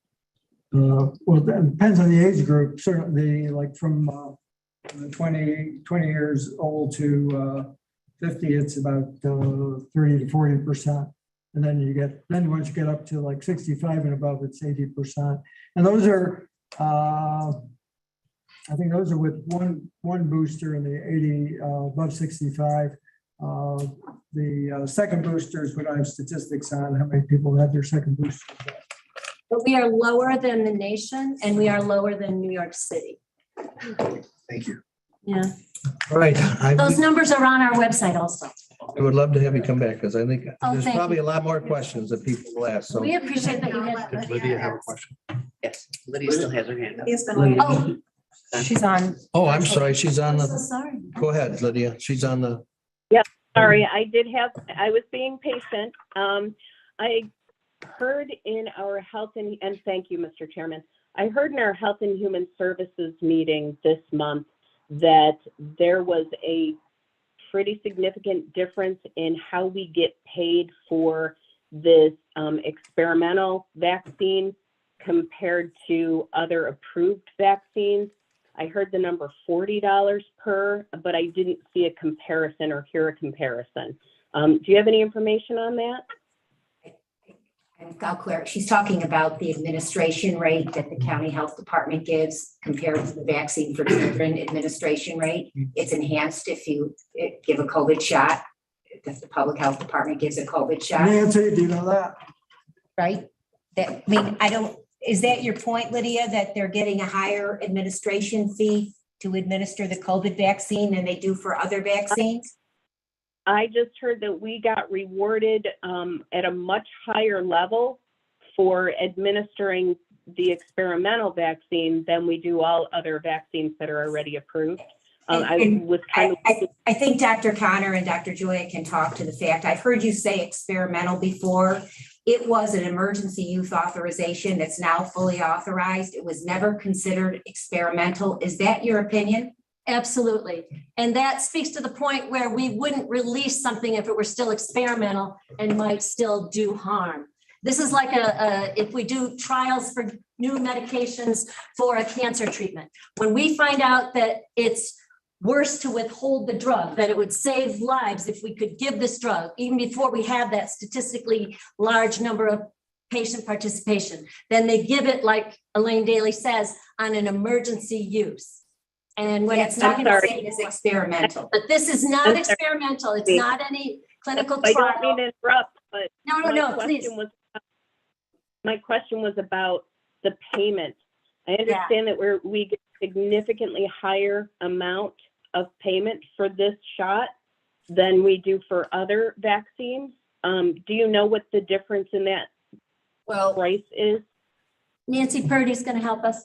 The only thing I can speak to with accuracy, with the information I have right now, is that we do put forth to insurance companies and charge the insurance companies, but those are all prearranged. So that is really set by the insurance company, and we submit to that. As far as excluding anybody from getting a vaccine, we don't do that. So we will vaccinate any persons in the county without insurance. So that's also plays into this as well. So as far as making more, but the administration fee is Lydia, higher. Lydia, are you I'm not applying? going to waste any. No, I'm not gonna waste no, any- it's a good question. I think we're not understanding what your concern might be. You know what I'll do is I'll get clarification at the next Health and Human Services meeting, and then I'll bring it back to the legislature, just for the sake of time. I know that we're running late and we still have ground to cover, but thank you all. I appreciate it. Thank you, Lydia. If you get the question to us too, we'll be glad to review it from what we know as well. Right. We really want this to be open forum, open communication, and everybody share what they know. Thank you, doctors. We appreciate it. We'll invite you back because there's a lot of questions that Thanks. probably haven't been asked. We appreciate all the Thank questions. you very much. Your attention is theirs. Okay, before our next presentation, I still want to remind the people that are on the phone or Zoom, public hearing is still open. The number is 315-294-8051. Okay, our next presentation is Ashley Short, Executive Director of Nick's Ride for Friends. And she has many people with her. Do you want to bring up everybody, Ashley? I can, as many that want to come up with me. Okay, you're more than welcome. Anybody that wants to come up. Ashley and I go back, we graduated Leadership Cuga together in 2018, so. Just why don't you, everyone was speaking, Ashley, if you're speaking over the microphone. Thank you. No, yeah, if you just, whatever, if I don't go, good question. Thank you all for coming before Ashley even starts. Thank you. We're really happy to be here tonight. It's our pleasure to heighten awareness around the work that we're doing at Pride. I think it's really important. Everybody at Pride finds that this is their passion and, you know, has a high sense of responsibility to help. Really what is all out of an epidemic that happened long ago. Juggling both, right? During this presentation, we hope to clarify who we are, the work that we do, who we serve, and more importantly, how we do it. In efforts to provide such clarity, we've created a panel of speakers and a PowerPoint wherein we hope to outline all the answers to the aforementioned questions. The message we hope resonates is Nick's Ride is absolutely crucial and central to addressing the catastrophic fallout which has resulted from our country's opiate epidemic. And as such, we encourage you to keep us as a priority program for settlement funds. Nick's Ride is a not-for-profit organization offering peer services. Peer services offer wide-ranging supports for those in our community looking to recover from substance use disorders and other mental health concerns. What is a peer, one might be asking? Peers are individuals who have lived experience. Peers are those who have reconciled with their opposites. In essence, peers are human beings that have made peace with their past, found a silver lining, and thus are well-equipped to support other individuals in working on their recovery journey. Think of peers as a beacon of light, which illuminates the pathway towards healing, safety, and meaningful community reintegration. Just as the lighthouse shines visibility upon the untraveled sea, a peer is a guide for those seeking recovery from addictions. Guidance that is born out of mutual sharing of experiences, strength, and hope. Since I joined the remarkable team of peers, the organization has served on average about 112 unduplicated individuals a month. In full transparency, we've collected 3 full months of data. We're almost to month 4. Earlier, I mentioned being central to our county's recovery efforts, and this is evidenced by our referral sources, which funnel in from all sectors of human services within our county. We have a slide up there that shows us the referral sources from February 2022. And then the next slide is going to show you the referral sources from April, and the referral sources are growing.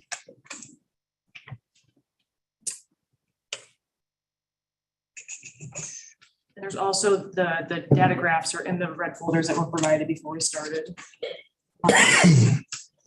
In April, referral sources ranging from first responders to our local treatment providers. What is it about Nick's Ride that so many entities are referring folks our way? I thought this was a question one might be wondering. So there are several variables. Referring entities cannot exercise the degree of latitude peers can. Frankly, peers can speak to each other on a level that other professionals are really not allowed, or it's frowned upon. 2, peer services are evidence-based, meaning their efficacy is proven and has been studied over time. Research studies show that peers increase recovery engagement, help to improve retention and treatment efforts, and decrease the likelihood of reoccurrence, resuming substance use after a period after. 3, statistics have shown that treatment for substance use disorders typically yield marginal success rate when we're considering treatment as usual. For example, for a long time, there was this number that was being thrown around that less than 10% or 1 in 10. That's not uncommon to hear when you're talking about treatment from addictions and those who recover from those who do not. Why is this? This is why it's typical for a person to have multiple treatment episodes followed by reoccurrence. This is also why so many people lose their battle to an untimely death. Treatment as usual isn't working to produce the results we might expect. For the past 3 months, the aggregate percentage of treatment retention for the folks we serve at Nick's Ride is 58%. Meaning the folks that the peers are working with have been engaged in the peer service for at least a month and are also concurrently engaged in treatment outside of Nick's Ride in a more formal treatment setting. The more supports, the better, I guess is the message there. And to have a peer walking alongside, again, it's just somebody who has kind of come before them. It's a good mentor program. It's another good way to kind of look at it.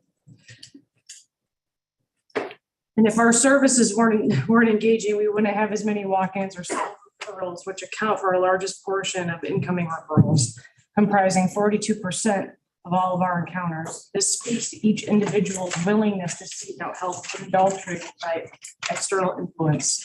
They're coming there because they want help. Peer services are expansive. Peers in Nick's Ride on average conducted 185 face-to-face peer sessions, like sitting down and talking peer to peer, and 165 over the phone sessions. We also offer transportation services and on average do about 25 transportations per month. Some of them are within the county, some of them are outside of the county. Just depends on what the need is.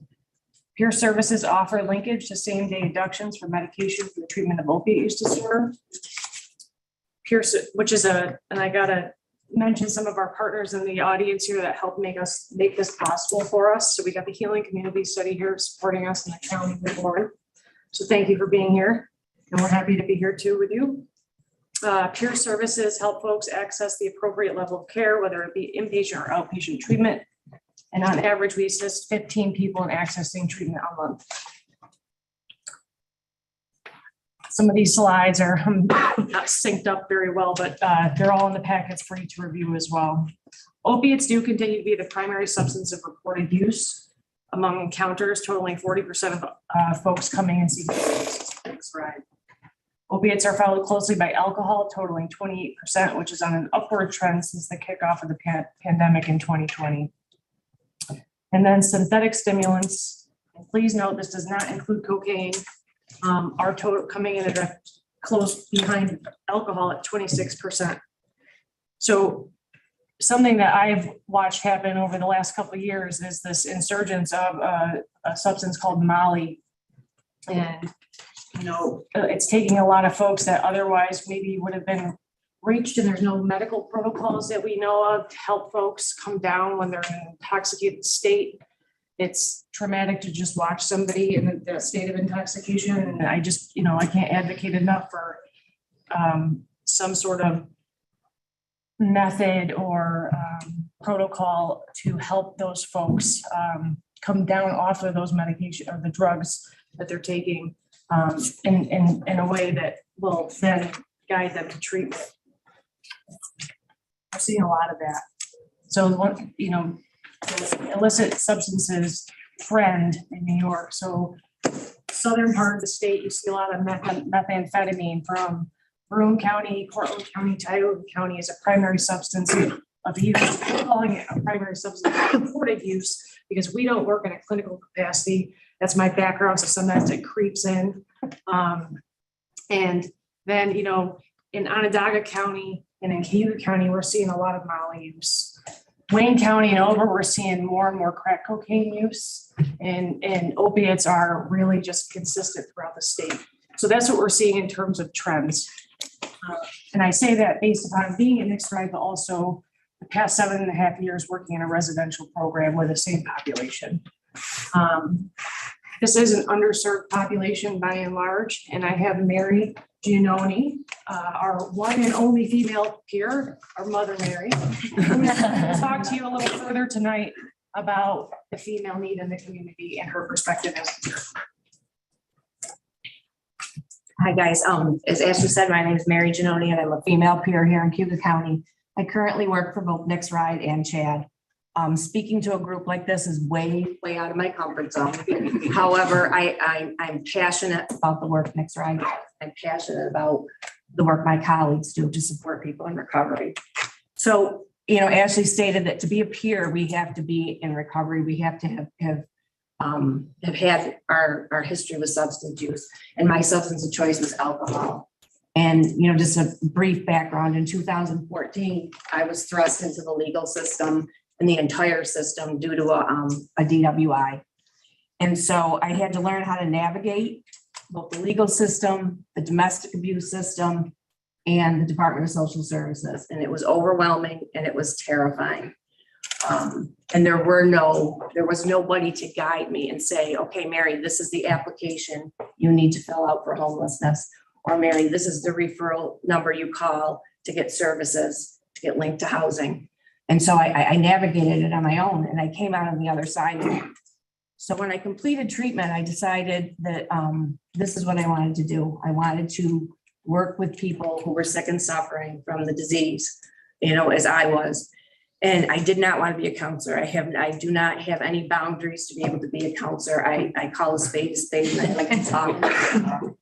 So when the peer movement was just starting, so where I was employed at the time, paid for me to become a peer and to get into peer services. And so I started doing that.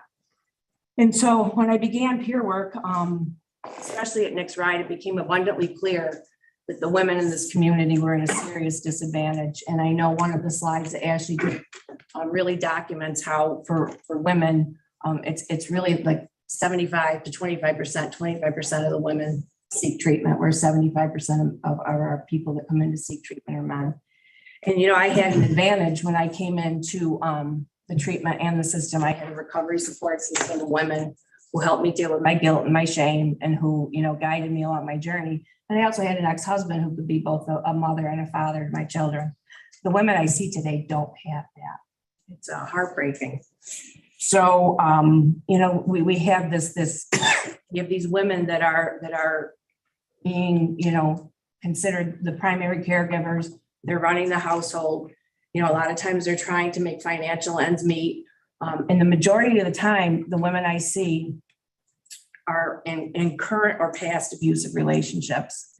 And so you add to that substance use disorder, And it becomes an unmanageable situation for so many of these women, and COVID only exacerbated, the problem. And so, at first I thought, well, all right, it's just because I'm drawn more towards women, but then, statistics started to show that this was indeed true, that women are at a disadvantage. At a Healing Studies presentation a few weeks ago, they gave the sobering statistic that the last 6 fatal overdoses in Cayuga County were females, the last 6. We get an overdose sheet, and the majority of people on that overdose sheet are women. And their overdoses a lot of times are linked to the desire to commit suicide because they just are overwhelmed. So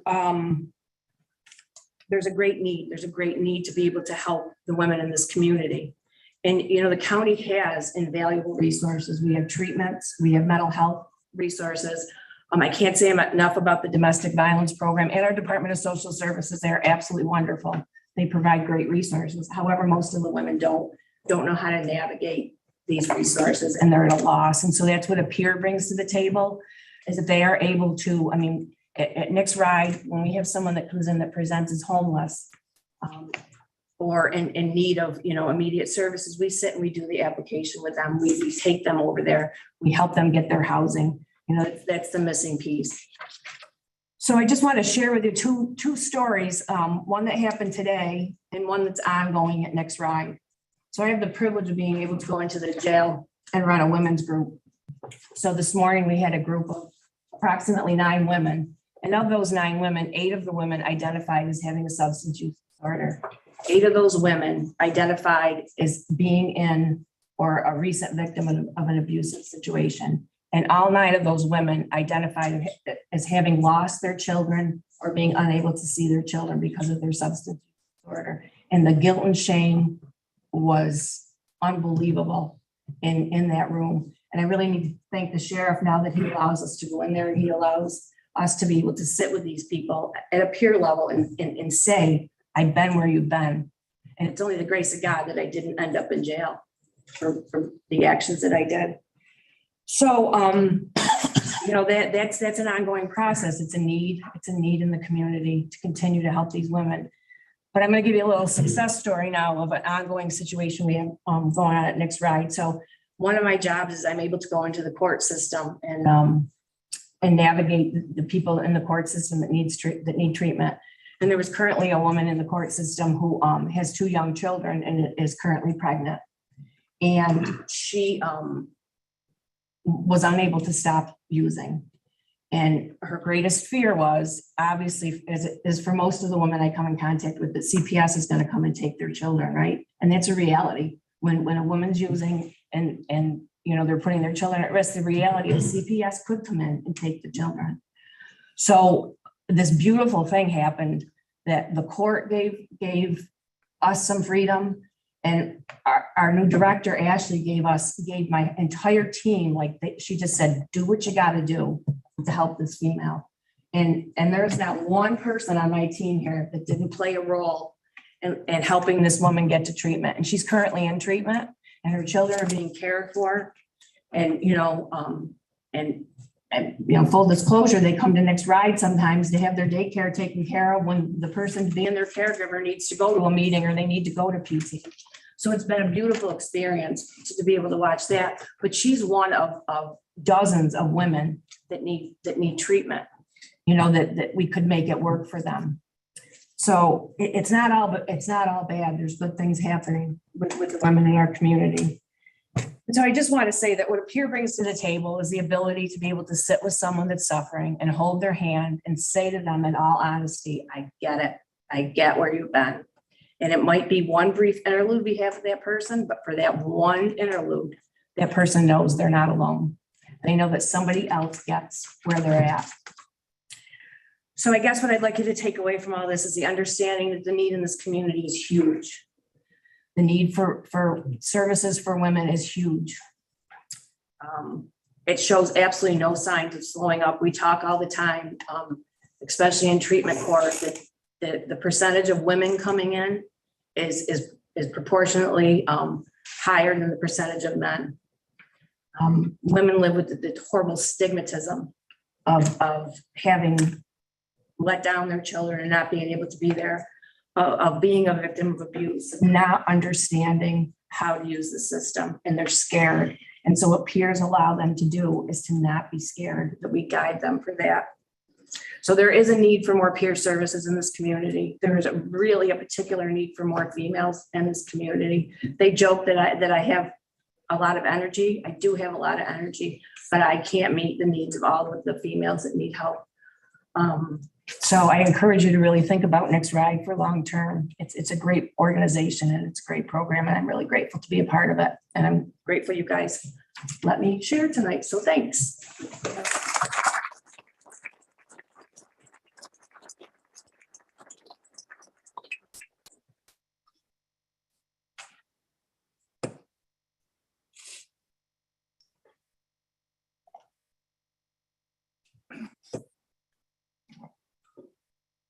My name's Randy. I'm a recovery. I'm also a peer advocate at Next Ride.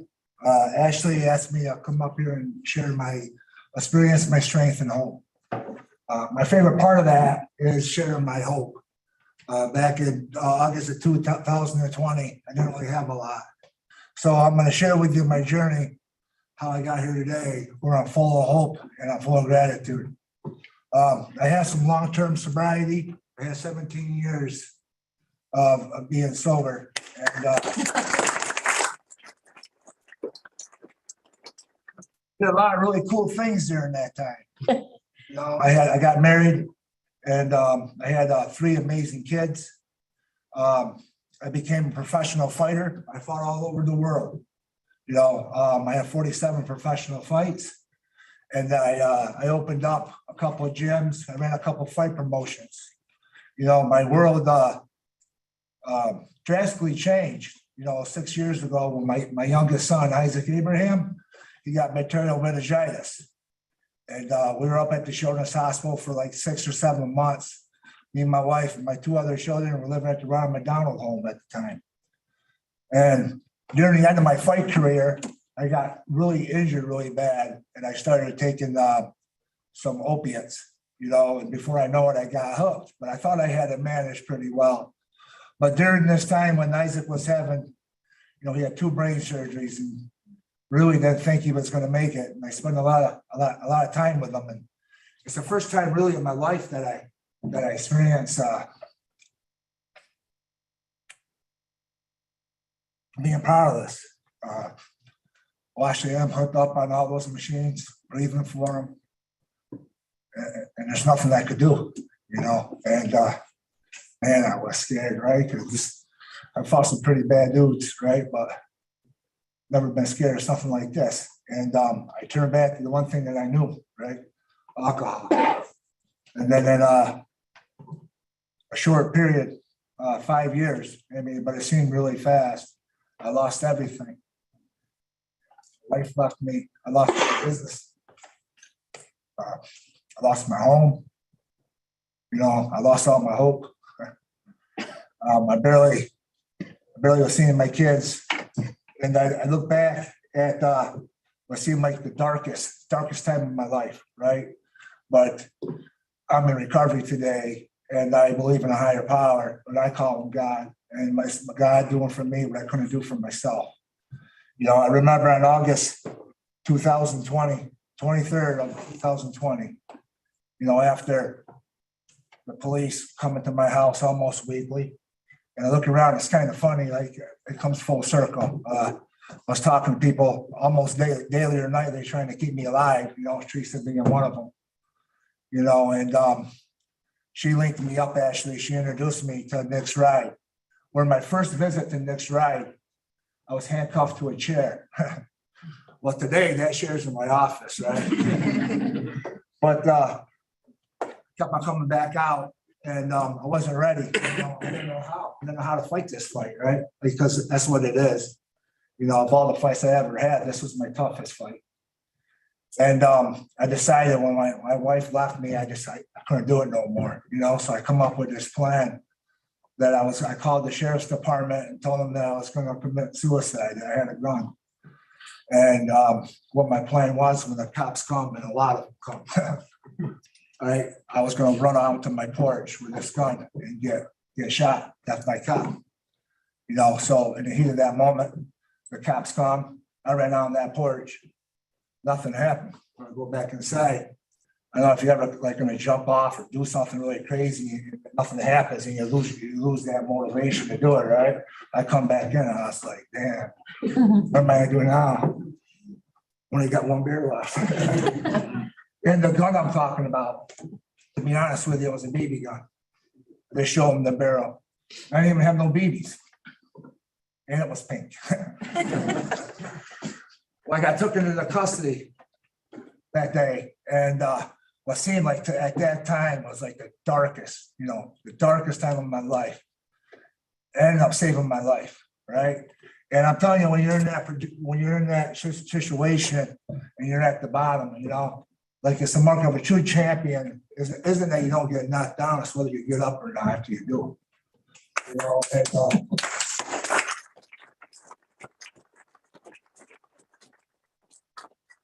started really odd. Like, you know, I ran a successful gym and I trained a lot of police officers. So the sheriff kind of knew who I was when I come there. And he brought me down into his office. And on my first day there, I was detoxing, you know, but it's also your quarantine for 14 days. So any reason to get out was a bonus. You know, and I come there and he gave me hope, right? This guy had faith in me. And a little bit of faith, a little bit of hope. I'm telling you what, when you're at the bottom, it goes a long ways. And my journey brought me from there. I went to rehab in Pennsylvania. I completed that, stayed a little bit longer than I was supposed to. I was supposed to be out in 28. I was really like 60 something. I come back to Auburn. I come back to the Grace House. And man, that's where it really started for me, right? Like, so that the rehab and the jail, that was like training camp. I was getting ready to fight, but I was in a bubble. Right now I got thrown right out into the middle of the fight. Right. And I really struggled with a lot of it right in the beginning, you know. But I'm telling you what, like what we can't do alone, we can do together. And that's true, right? Like every agency, a lot of them that are in here, right? Like the sheriff's department, mental health, Chad, you know, Nick's ride, you know, they played a big role, right? Like I remember I grassed right on a Nick's ride when I come here. One is like get out of that house. I couldn't stand to be in that house more than I had to be at the time, you know, and really, you know, I had to surrender. I had to get humble. You know, I remember coming down next ride, and at the time it was Doug.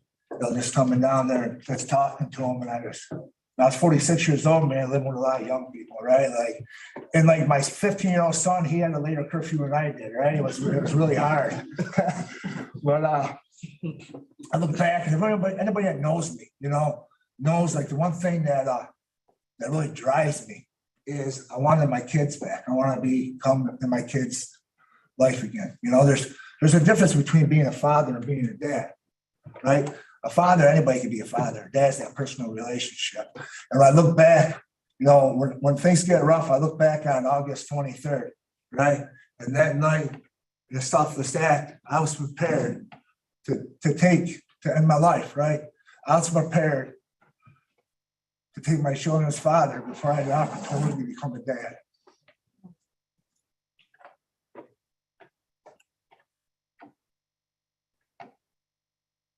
And what this community done for me, right? When I come here, I was barely keeping above water, right? Nobody jumped in and saved me or pulled me out, right? They taught me how to swim. Nick's ride, Chad, the Grace House, the Sheriff's Department. You know, because I'm telling you, when you go to a place like that, right? Like I go there today, I have the honor and the privilege to help, to work with people, you know, to share my experience. Because I know how it is, right? Like, and it's a lot like fighting, you know, recovery. You know, if you're a championship fight is 12 rounds, I don't have to win every round to win that fight, right? I got to win 5. I got to win 7. That means I can lose 5 rounds, right? I just can't get knocked out. So I can have some bad rounds and still be okay. Just got to win more than I lose. You know, in recovery, getting knocked out, it's picking up. But I got You know, and a thing like fighting, when I get out there and fight, I'm all by myself in that cage or that ring.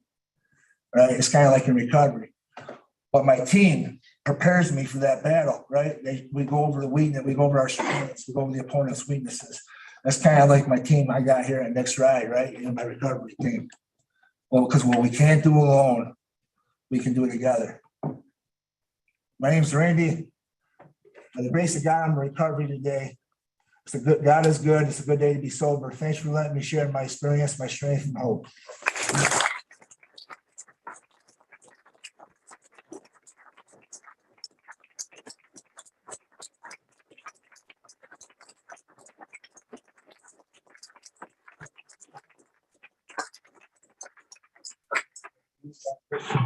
Thank you, Randy. Thank you, Ashley, and thank you, Mary.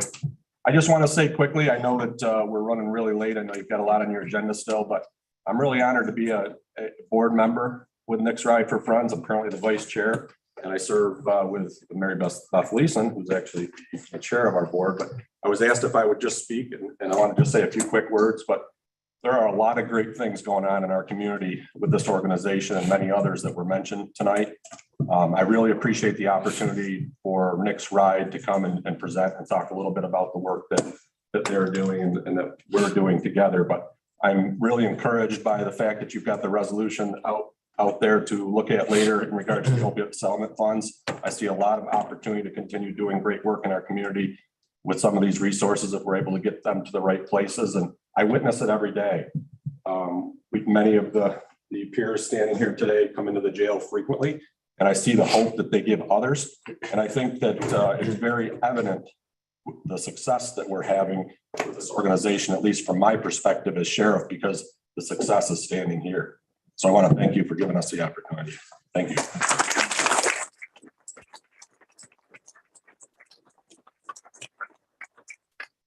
So this is our first time, so we'll be a little bit more prepared next time, but I do want you to just fast forward. We have a slide, and I want to introduce you to our team quickly, and I will be quick about introducing our team. So here's our team in our gala this year. And if you click to the next slide, we have Brad Solomon. He helps us with this wonderful work. He's not here with us tonight, but he's definitely here in spirit. One thing that's remarkable about most of the folks that are at Nick's Ride doing the peer work is that they all started off as a volunteer.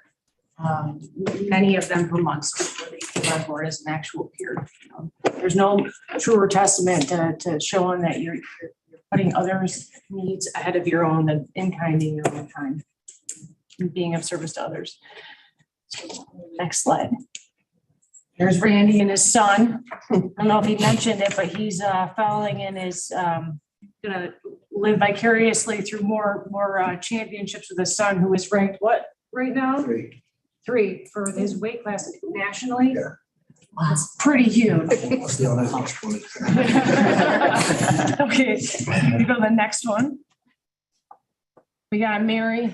Tell our mother Mary, there needs to be more Marys in the world. We heard from her firsthand. We're really grateful that she's down with us at Next Ride. She does incredible work. And she's an avid runner. Douglas. Douglas is a joy to work with. He brings humor to the table. He's also a retired professional truck driver, so we joke that he's the safest transporter to rehab in New York State. Okay. Drew is somebody that was defined recently as somebody living in a perpetual state of gratitude. You'll never hear a negative thing come out of this man. And that's really quite amazing, which speaks to, God working through other people to help the world. Jeff Shutter. Jeff Shutter is the first face you meet when you come into Nick's Ride. Jeff is very close. Jeff lost 2 of his older brothers to this disease. He gets up every day on to hand to somebody else. And his mom. Wave, Kelly. Hi, Kelly. She's become a close friend in the work that we do day in and day out. God love her because she's the financial person, which is I'm the program person, and we kind of make it happen together, right? But she's a wonderful person. She's a wonderful mom, and she's very dedicated to the work at Mixed Ride.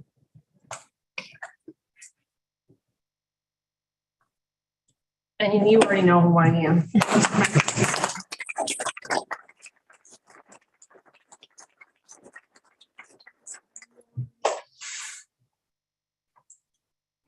They already have the vision. And then we have one more slide to close with. This is the young man in which our organization is named after. We had our dedication ceremony this past Saturday. It was really nice. But we've now put this plaque on the 3rd floor, which is really what 12 South Street used to be, where people gather support and the like. So we encourage you all, if you haven't come down, to come down, and I will end it there because I know it's getting late. And it looks like you have pages of stuff to do. So I'm gonna get going, but we really thank you all for inviting us down here to share.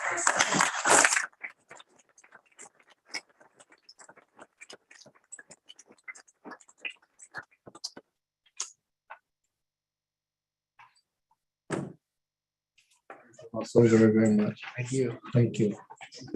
A fact to follow, I could tell you that. Okay, moving on. Privilege of the floor. Andy had a person that we all saw earlier. Does anybody else have a privilege of the floor? Sheriff, thank you very much. Andy, I'm taking your advice. It was good advice. We're gonna move that up on the calendar and the schedule and move it up to just coming out. The number? Before I forget though. No, absolutely. I promised him I'd call him, I will.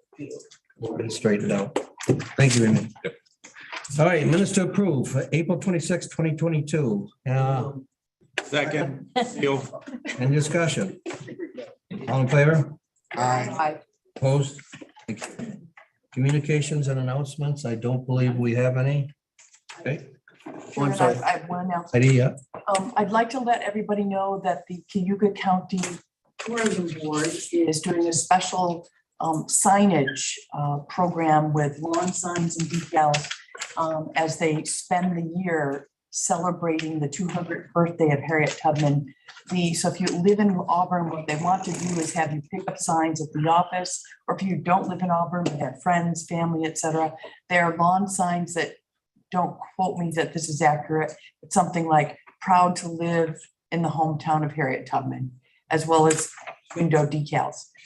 So please get down to the county tourism office and get a sign for you, for others who live here in Auburn. We want to spread them everywhere. Would you do me a favor? Can you bring a bunch up to the 6th floor? Sure. Would you do that? Absolutely. Thank Thank you. you very much. Anybody else? Okay, committee reports, individual legislative reports. Anybody have anything? No. All right, chairman's report, and this is going to be real short because we are running late. I just want to thank all the speakers and anybody that's sitting here that doesn't want to be here. I say this all the time because people think, well, after they talk, they have to sit here and listen. You don't have to. Anybody that wants to leave, please feel free to leave.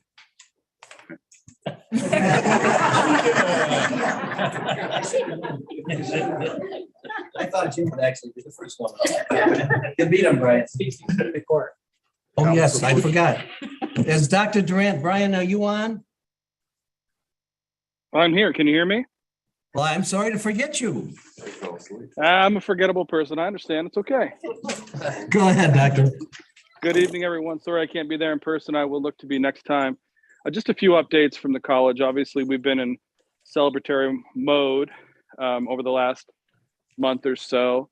I think I'm also joined tonight by our trustee, John Camardo, who's in chambers as well. So, over the last month, we were able to have our grand opening on our Fulton campus for our Advanced Manufacturing Institute, which is realized by certainly the support of a foundation, private donations of industry, particularly in Oswego County, as well as the support of you in capital projects through the state of New York and matching.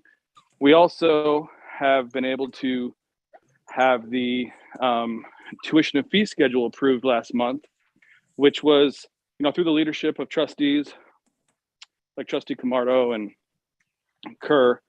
We're very proud that we've passed, I think for the second or third year in a row, a tuition and fee schedule that will result in no tuition increase for our students and prospective students. And the foundation of the tuition fee schedule really helps sort of affirm the assumptions that we put in place to build our operating budget, which, as to set the stage for next month in July, we'll be hoping to bring an approved college operating budget that will reflect no increase in tuition, as well as a cut of overall spending based on the assumptions that we have. But stay tuned for that in the coming months. The last thing, of course, I want to just mention is that really want to express the colleges and trustee gratitude to Chair Gould for participating in 2 of our celebrations last week, our nursing pinning and our commencement exercise at Falcon Park. Certainly our students, our graduates appreciate the words and congratulations from our sponsoring county.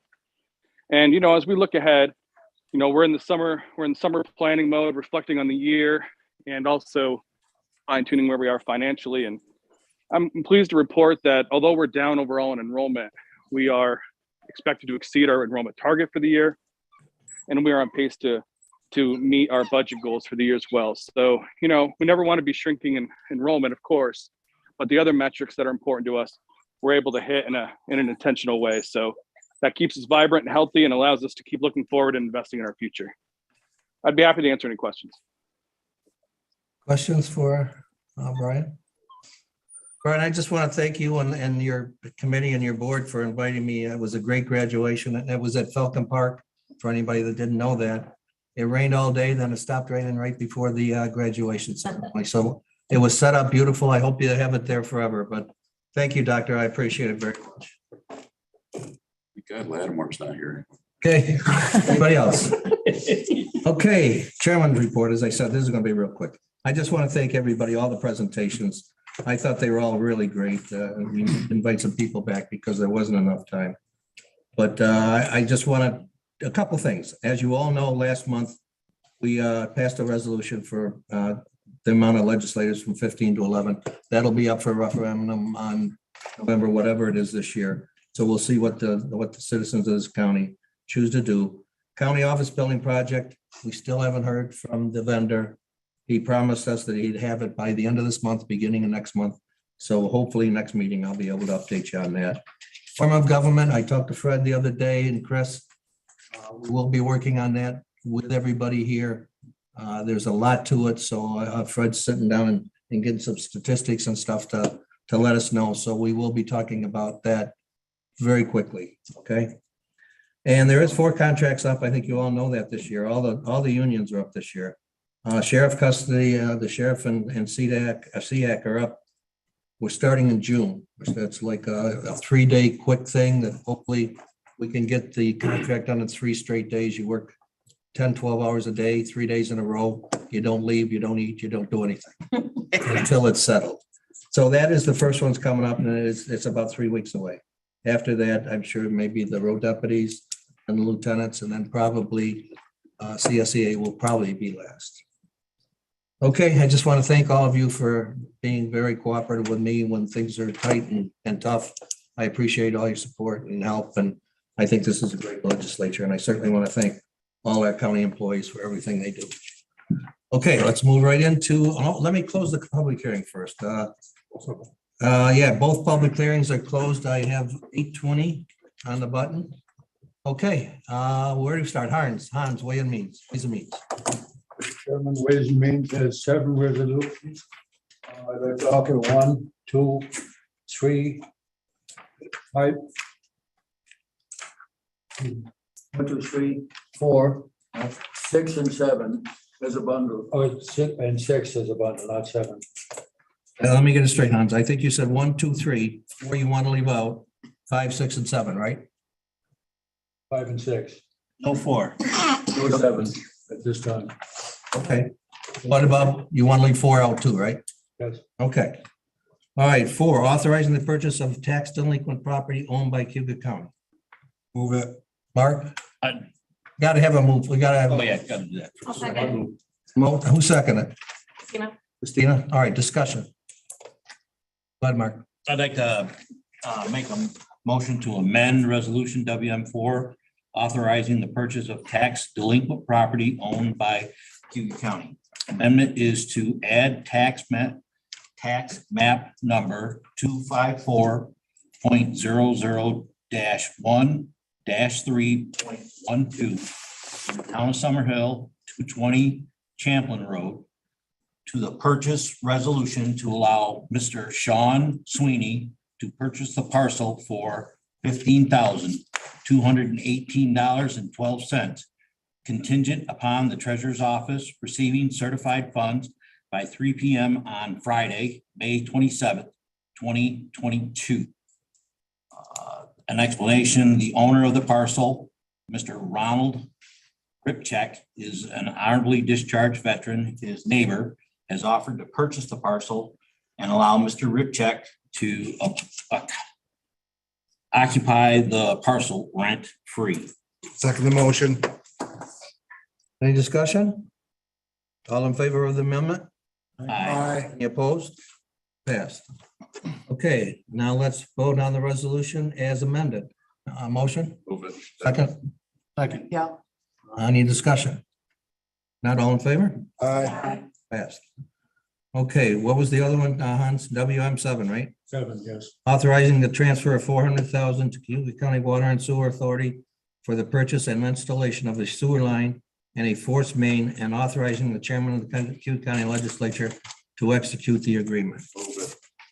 Second, Second, Mark. any discussion? I forgot the name. Discussion? If not, all in favor? Aye. Any opposed? Passed. Right, Elaine, Health and Human Services. Okay, we gotta do the We rest. got a of bundle. them.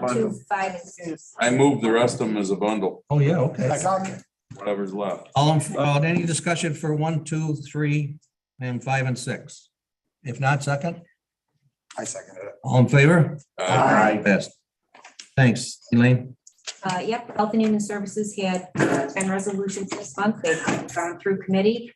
And offered them up as a bundle, 1 through 10, unless anyone wants them separate, one or more separated out. Move it. Second. Any discussion on any of them? If not, all in favor? Aye. Opposed? Passed. Thank you, Elaine. Discussion on bundling. All right, government ops, Chris. Thank you, Mr. Chair. Government Operations only has one resolution as they were robbed and moved to the full legislature agenda. Move it. So I would move GO2, authorizing the Cuga County Clerk to fill 3 positions in the motor vehicle department. Second, Shay.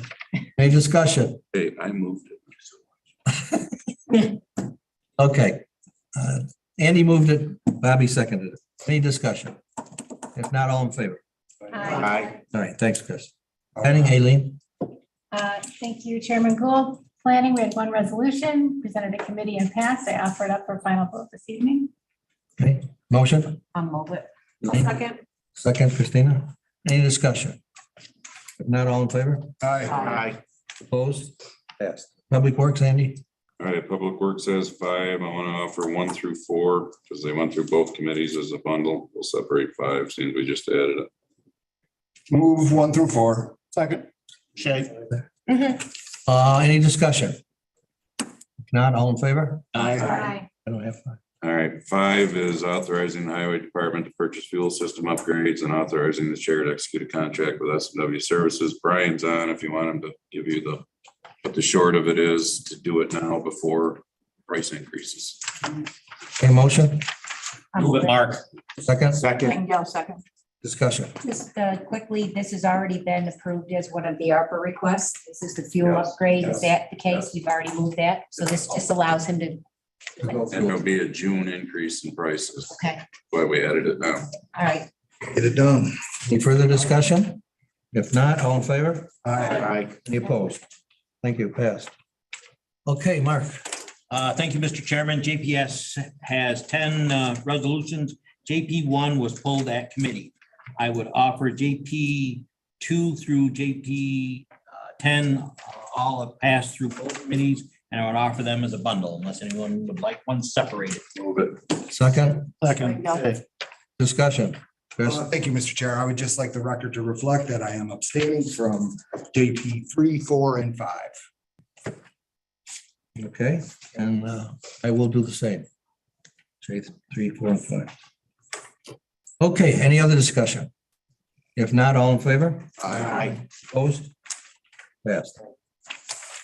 Okay, board ledge resolutions. Start right off, number one, ledge 1, to adopt local law for the year 2022, a local law to provide for 11 county legislative districts for a portion of the legislative body of the county of Cuga pursuant to section 10(1)(I)(II)(A) 13 of the municipal home rule law and repealing local law number 4 for the year 1992. Motion. Second? Second, Bobby, Aileen first. Okay. Any discussion? Discussion. None? I'm sorry, Lydia, go ahead. Discussion. Yep, go ahead. Thank you. According to my constituents, limiting government means eliminating government overreach, stopping making laws that take away constitutional rights, stopping making mandates aligned with groups who are only supposed to provide data and not restrictions. The constituents do not mean taking away their representation and their voices in the rooms. Adding hundreds of constituents to a legislator's district does not add government. It diminishes opportunity to be represented in the rooms. The constituents have shared they do not want to lose representation. They do not want to go to 11 districts, and they do want to stay at 15. Thank you. You're welcome. Anyone else? If not, Request a roll call vote. roll call vote. Okay, thank you.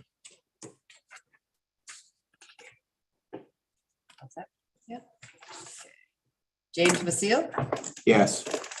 Andy Dennison, Yes. Lydia Patty Rafini, No. Chris Petras, Yes, to end the weighted vote. Eileen McNabb Coleman, Yes, to end the weighted vote.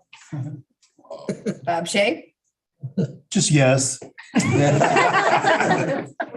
Hans Petcher, Absolutely no. Mark Strong, Yes. Heidi Nightingale, Yes. Elaine Daly, Yes. Tricia Kerr. Oh, she's excused. Christina Clarko Luckins, Yes. Michael Didio, Mike, are you still on? I think he's gone. Okay, Brian Muldrow, Yes. Dave Gould. yes. Pass. Pass. Ledge 2, commitment of the Cuyahoga County opioid settlement funds to the treatment, recovery, and prevention of opioid use disorders and any occurring substance use disorders or mental health conditions. Motion. Bob moved it second. What'd you say, Lydia? I'm sorry. I said second, Lydia. All right. Lydia second. Discussion. Okay, hearing none. All in favor? Aye. Opposed? Thank you, Pat. Ledge 3, to adopt local law for the year 2022, a local law repealing local law number 7 of 2017, a local law repealing local law 1 of 2010, and establishing the office of the county administrator for Cuga County. Chair, Yes. I request a roll call vote. Okay, we got to, Well, I'll move it first then. I got to have a motion. I'll second for discussion. Okay, roll call vote. Lydia, did you hear that? We're having a roll call vote. Okay, Yes, thank you. you're welcome. Do we have any discussion? Discussion. Yeah, any discussion? I'm sorry, we should just talk about that first. Any discussion at all? Aileen? Aye. So to reiterate some of the points made in recent meetings, and as Herb Marshall pointed out when he came earlier, we're on our way to look at a charter and to look at a possible elected executive in this county, which I do not disagree with. I think it's the right way to go. However, there are many steps to take to get to that point, and I feel as though this is very premature to end the position of county administrator at this time. So we are further down the road, closer to a resolution for our new form of government and closer to the resolution of whether or not the public will be interested in a county executive. I will be voting against this tonight. Okay, Heidi? I too feel like this particular resolution is coming too soon. We have much more work ahead of us to do regarding form of government. This resolution takes that form of government and any discussion around it off the table completely. Number one. Number two, if there's any urgency around this, you see how quickly we can bring a resolution like this for vote. So I don't understand why it's happening now, what the sense of urgency is, or we've had very long discussions about what we're really going to do with the 3 or 4 potential forms of government. Certainly can be a resolution in future, but taking it off the table now feels irresponsible because it ends all discussion around it as we still have the full discussions and work to do on form of government. Here. Lydia has her hand up. Go ahead, Brennan. Possibly we can table this. I'm sorry, what? Can we table this? Well, you can make a motion to table it. Mr. Chair? Yes. Can I'd like to call for a caucus, please. Absolutely. Okay. This is like, give me 30 seconds. All right. 5-minute caucus, everybody, please. Please return in 5 minutes. What's that? Just, I literally only need 30 seconds. Oh, okay. Bring something back. Wasn't numbered. That's okay. Yeah, I know. Or what we have. Listen, there's a lot of stuff on this. Don't be cheap. I can't believe it. Don't read, if you can read my scribble, let me know. I'll miss my notes. I can't even read what I write. Get too long.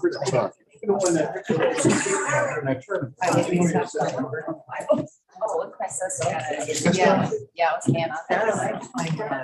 I know, Jack. Retired. I'm gonna come see you some point and then send you a message. I would love that. I would love that. And I think they know that's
Oh. Yeah, exactly right. Of course. So we've got a second. Okay. So.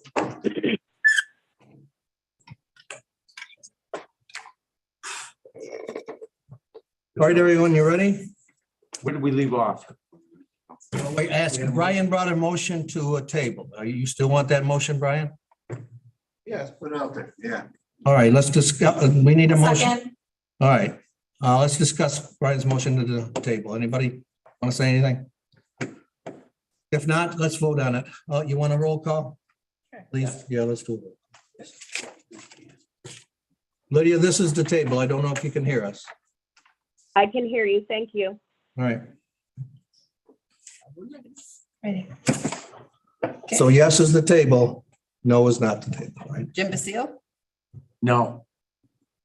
Andy Dennison, Excuse me, no. Lydia Patty Rafidi, No. Chris Petrus, No. Aileen McNabb Coleman, Yes. Bob Shay, No. Hans Petcher, No. Mark Strong, No. Heidi Nightingale, Yes. Elaine Daly. Yep. Her is excused. Christina Clarko, Yes. Michael Didio, He left. Brian Muldrow, Yes. Dave Gould. No. Defeated. Okay, now we need a first and a second. First, let's have a motion for the resolution itself. I thought we already did that. Already did. Did. Who got it? Do you have a name? Heidi and Aileen. Heidi and Aileen? All right, discussion. Jim, As far as the administrator position being taken off the table for any discussion, I don't think that's an accurate statement. Everything's always open for discussion, whether it's this new form of government, the administrator, et cetera. So that's my first, just a statement. Second question is there any plans on hiring an administrator this year? Have we been doing interviews? Are we looking for an administrator? Is it, so it can always be brought back if this passes? Fred, would you explain that to the whole ledge, exactly what Jim's asking? I haven't heard of any discussion about an administrator being appointed. That, I think that answers part of your question. If this local law passes and the administrator local law is defeated, then the legislature will have to start all over the position of administrator. And that would take discussion and at least 2 meetings. So it's not out of the question that it could come up again, why we're deciding what to do. The legislature could reconsider it, yes. Okay. Elaine? I'm just curious if we were to, right now, the county's current form of government is an administrative form of government. No. What is the current? Committee form. It's a legislative form of government with a very strong committee reporting system. Okay, so there is no, the form of government we have when we created local law 7 did not institute an administrator. That's correct. Think of it as, so there's certain reporting functions and certain authority functions. What this local law did is put the administrator, if you will, between the legislature and the department head. And you assigned to that administrator certain duties which are outlined in the local law. It did not change the form of government. Chris, did you have any? Not if everybody's ready to call the question. Call the question. Okay. All right, let's do a roll call again. Please have a roll call. All in favor of the resolution will be yes, right? Jill? Okay. Jim Basile, Yes. Andy Dennison, Yes. Lydia Patty Rafini, Yes. Chris Petrus, Yes. Aileen McNabb Coleman, No. Bob Shay, Yes. Hans Petcher, Yes. Mark Strong, Yes. Heidi Nightingale, No. Elaine Daly, No. Treasurer is excused. Christina Clarko, No, I think it's too early. Didio is absent. Brian Muldrow, No, I think it's too early. Yes, I don't think it is too early. I think we can always change this. We can always modify it. We can always amend it. We can always have another resolution. So that's the reason I'm voting yes. Passed. Passed. Thank you, everyone. All right, Ledge 4, authorizing appointments to various boards and agencies. Mark? Move it, Mark. Second, Bob, discussion. I would like to table this, and the reason why, I'm sorry, I'm getting rude over here. I'm sorry, Chairman, may I? Can you hear me? She asked if she can speak. Yeah, go ahead. Go ahead, Lydia. Thanks, sorry. There has been, we are recommending appointments to the college that I had not been made aware existed. So I would like to, if we cannot remove that, maybe table this, because I think there needs to be some discussion. Those are very important positions at our college as Board of Trustees. And I think just breezing it through quickly is not good for our community, and it's not good for our college. Yeah, well, I'm going to make a comment on that. I've talked to the college. I've talked to Tony and Marion. They've been up there for years. This is just filling the unfilled appointment seats. So I have no problem with this at all. If you want it tabled, we'll take a vote on it. Is there a second for tabling? Chair, can I ask a question? Yes. I don't see that. I don't see the appointments. Is it? It's right here, Brian. It's right, That's the resolution. it's right on the bottom, right? The last one. Parks Commission, the Ethics Board. Be the last page. Last page, last one. On the full list. Yeah, I'm sorry, to my point, even the Honorable Brian Muldrow has not had an opportunity. Right. He hasn't found it yet. Do you find it now? Still can't see it? It's on the bottom. Community College Board of Trustees. No, it's not on our papers. Oh, I'm sorry. Ledge 4 is a resolution. It's not. It's written as Ledge 4. It's not, it doesn't have that. Yeah. Oh, like all the. That's in the appointments that are on resolution there. package itself. Right. What you should have gotten. Everybody got, It's in your all if you took it resolution off the computer, it's there. I think this is really supporting my point. I don't mean to be interruptive, but I think that this needs a little further consideration, and I please request for tabling. Okay, is there a second for tabling? I'll second, Clarko. Any discussion? All in favor of tabling? Just checking, we're tabling the whole resolution. Or just those appointments? Well, if you have to take, No, you don't. you have to do the whole thing, or don't She can you? do a motion to amend and remove the College Board of Trustees. All right, is that what you want, Lydia? Just the last part of I that? don't have a problem. I don't have a problem with the Parks Commission, the Ethics Board, or the Civil Service Commission. The only one that has not been before me until this packet came out was the Community College Board of Trustees. So I would be happy to isolate that in the spirit of moving the rest. Chair? Oh, wait a minute, just 1 minute, Brian. Lydia, you want to remove that completely or amend it?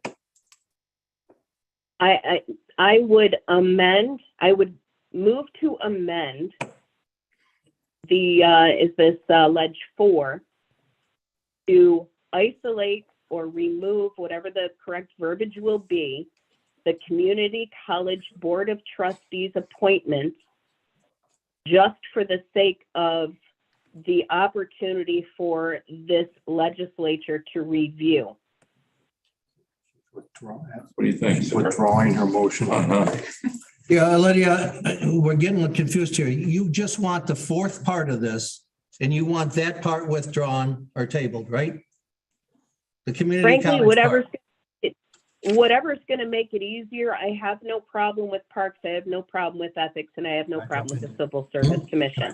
The only question I have is with regard to the Community College Board of Trustees, and it's not a problem, only that we haven't had an opportunity to review it. Does that make sense?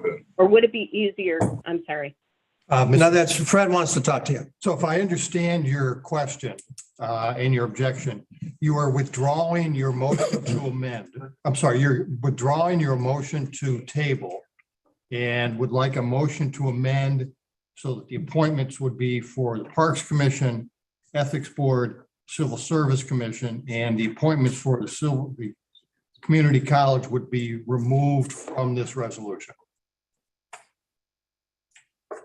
If that results in tabling, and I'm sorry for the difficulty. Well, there's a difference between tabling and amending. Tabling would take the whole resolution and put it off to another month. Amending it would remove the appointment to the Community College Board of Trustees and leave the appointments for the other three organizations. And then that does what to the Community College Board of Trustees? Is that able to be put back for next month? It would go next month, yeah. It has to Then be I would tabled. vote to- Point of order, doesn't have to be tabled to a particular committee or full legislature. Or can it be just tabled indefinitely, in which I would propose that it's a killer amendment and not. I would move to amend to remove the Community College Board of Amendment, not a Trustees. table. If I understand it right, she's moving to amend. And the next question is there a second to move the motion to amend? Christina already seconded it, if I believe, right? No, it's a Table. Oh, that was the table. All right. So is there a second? We were confused. I'm not seconding that, but I do have a question. I do want to talk about the Civil Service Commissioner. Can we remove that and talk? Are you bundling this? Well, there's a motion on the table, so if we could address the motion on the table. A second for discussion. Okay, further discussion on just the Community College Board of Trustees. Any further discussion? I, Go ahead. I'm actually am interested in what Brian is getting at. I also did not see the information related to Civil Service Commission until this resolution. So I also would be looking to do the same thing. I know I'm not doing that right now, but I'm just letting you know that. Yeah. I was not aware until this resolution of the name chosen for the Civil Service Commission. Let's do that one afterwards. Great. All right, everybody, let's continue. There was a motion to amend Ledge 4 and drop off Community College part. We have a second, I believe. Do we have a second? Yep. All right, discussion, any more discussion? If not, all in favor of the amendment? No. No. Aye. We do a roll call on that. She must have. Can't count hands, Amanda, come on. You know, it gets a little blurry after a while. Okay. This is a no's in favor of the amendment. yes is in favor of the amendment. Let's put it that way. Okay. Okay? If you vote yes, you're siding with Lydia to amend it. Amend just to get rid of. Just the community college. Okay. Oh, wait, there's more. No, one at a time. One at a time. Jim Does Basile? that mean we'll be voting on that separately? Yes. Oh, yeah, I know what's coming now. Jim, Can we start over? Yes. Yes. Andy Dennison? No. wait a minute. Everybody straight on what this means, right? Yes is to amend it.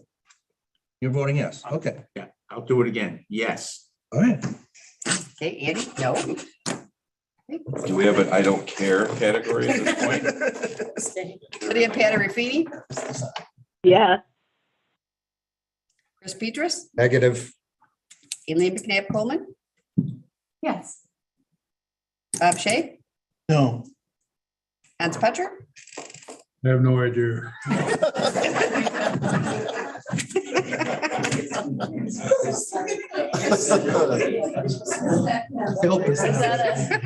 Yes means that you vote to amend it and with Lydia, and no means that let it stay.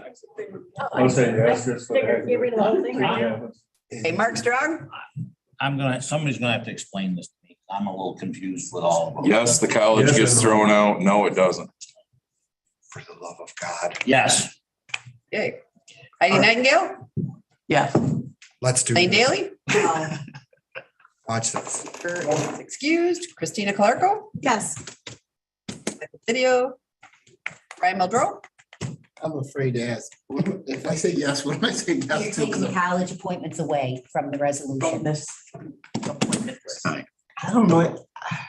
Mr. Chair, I'm just gonna say no at this point because Okay. David Gould. No. So it's defeated. The amendment has been defeated. Never mind.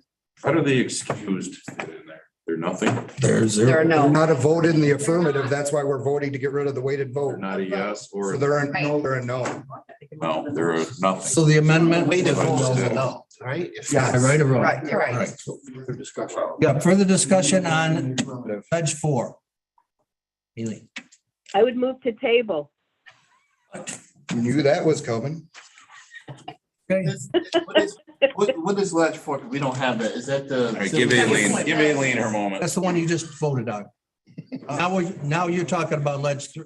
Somebody's talking This about, is ledge 4. So this is the appointment. I want to address the civil service issue. that's what you can address right now. Okay, so We gotta move it and You have to move We it. have a motion by Lydia to table. so this- Right.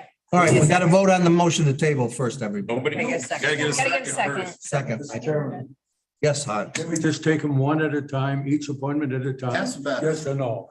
Well, you can, but nobody's against the Parks and the Ethics Board. let's get The that. only debate is the community college, and I don't know why, and Civil Service Commission. That's the only debate. All right, so So let's, There's a motion on. there's one motion on the floor to Table. table Table. the need a civil second. service. Need a second to discuss. And just if I may, because you asked the question, Mr. Chairman, it's not against the people being appointed. It's that I had been made aware that there were people who were interested in this, and I was not aware that this was happening today. You talking about the community college again? The community college. That's yes. all done. That's all done. That failed. There's no second. Is there a second? Is there a I second for the Civil Service Commission? No, on the motion. Second. no. Oh, I thought we were. So you made a motion. We need a table. I'm She pulls the table, so we're voting on table. We have to have a second to We have a vote. second. Anybody want to second it? To adjourn. If there's no second, there's no table. Good. Okay. Okay, Thank you. all right, Ms. so McNabb had her hand up. who did, Oh, for discussion. Yeah, Now the vote. Okay. so there's no discussion because there's no second. no, there is a discussion. I'm No, gonna second it. On the table. we're not tabling. We're not discussing the table. table. There's no second. Back to no discussion on the. motion. Original On the original resolution. motion. Right. Was the original resolution, it's Was a number, motion and a second? Yes. Yes, the original resolution. So Now you now- can have it. Now we're discussing. Okay, so now we're just back on. Two things. First thing is, I don't know how come this is in the form of a resolution. It used to just be up front in the agenda as appointments. Mr. Palermo wanted us to put it on as a resolution, Just this time or all of them. from now every on? time, Every time. Okay, because that's a clarity well, point that we need to think about. we still gotta vote. Second, the Civil Service Commission. Discuss it, it wasn't. Just Just everybody, Just go. Okay. motion to table is nil because we didn't have a second. Now we can discuss Civil Service Commission. Was the motion to table all of ledge 4 or just? All ledge of four. ledge 4? I'll second that. Well, It's too late. They moved on to discussion. Yeah. Late, didn't second in time. Okay, But the damage will be done. everybody, come on, really, let's go. We've got, Yeah, no. we got 3 parts of this resolution, and that's been passed. Let's discuss it. so to continue, Civil Service Commission, our caucus was not communicated with about the choice here today. We had somebody who had the ability to be reappointed, which we would have preferred. And although I'm not saying anything against anybody specifically, it is, I wish that the Democratic caucus had been spoken with about this choice, because as I said, we would have continued, especially for continuity's sake, the gentleman who was currently serving as our commissioner. All right, can I answer that? It was discussed in leadership. Whether that leadership went back to your caucus, I don't know.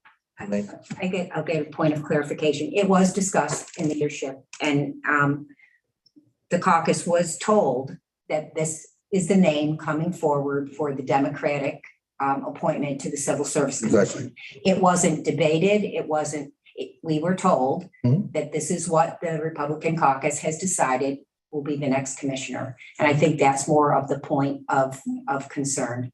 To just say, Sure. to correct my Hold language, on, everybody. we weren't consulted. I guess that's the better choice of word.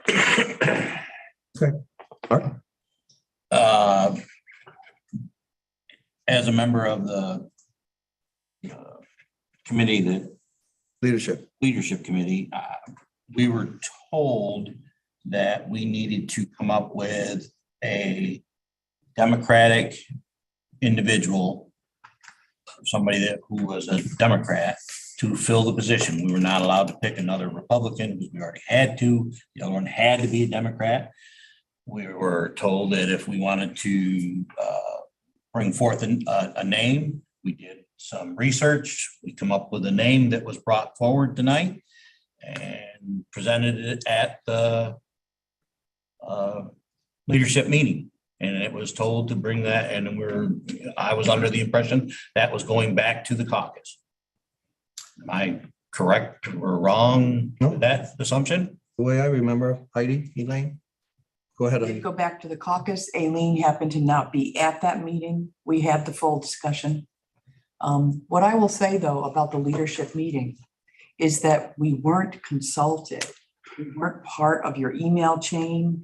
We didn't have that discussion about about the Republican caucus coming up with their choices.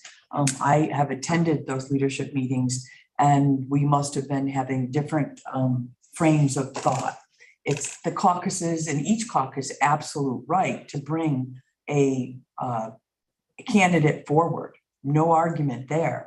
That's absolutely pro forma. But the fact that everybody knows that it needed to be a Democrat, and the minority Democratic caucus wasn't collaborated with, it's just discouraging for us, because we would have preferred to have a larger discussion with all of you about the reappointment of the current Democratic commissioner for the sake of continuity and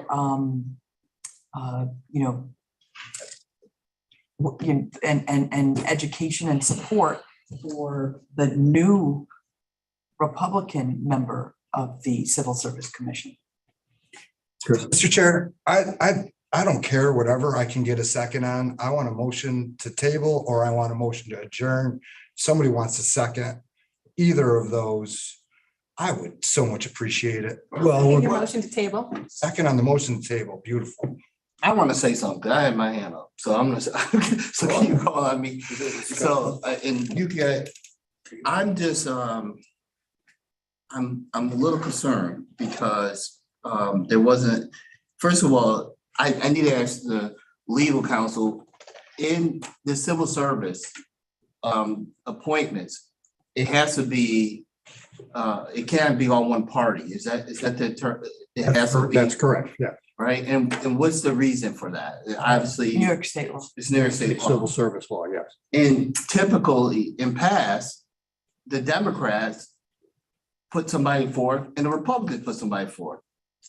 This is the first I'm hearing of this. And it's also concerning me that we are now recycling old legislators back into the pool of making decisions. Like we've already got one legislator there. Now we're gonna have a legislator there. In the city of Auburn, and I know it's a city, you can't take those appointed positions. You have to be 2 years removed.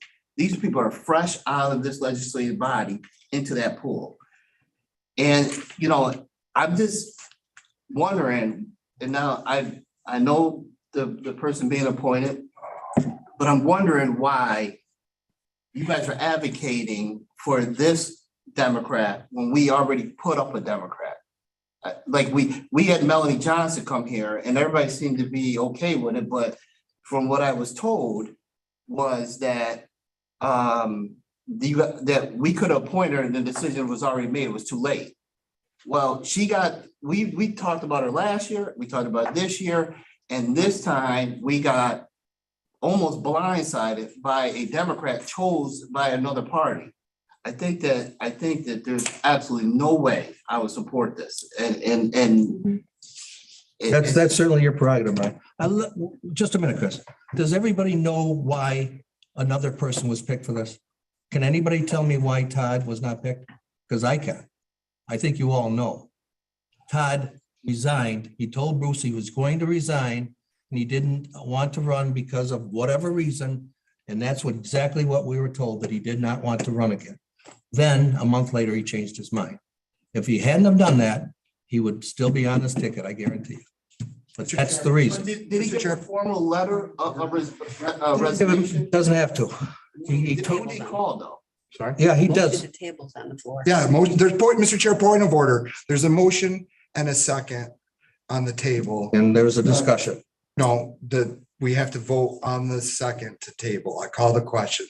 So, Okay. right, so we Let's vote. do that, right, Fred? Do that. So Let's vote. I'll vote for table on this.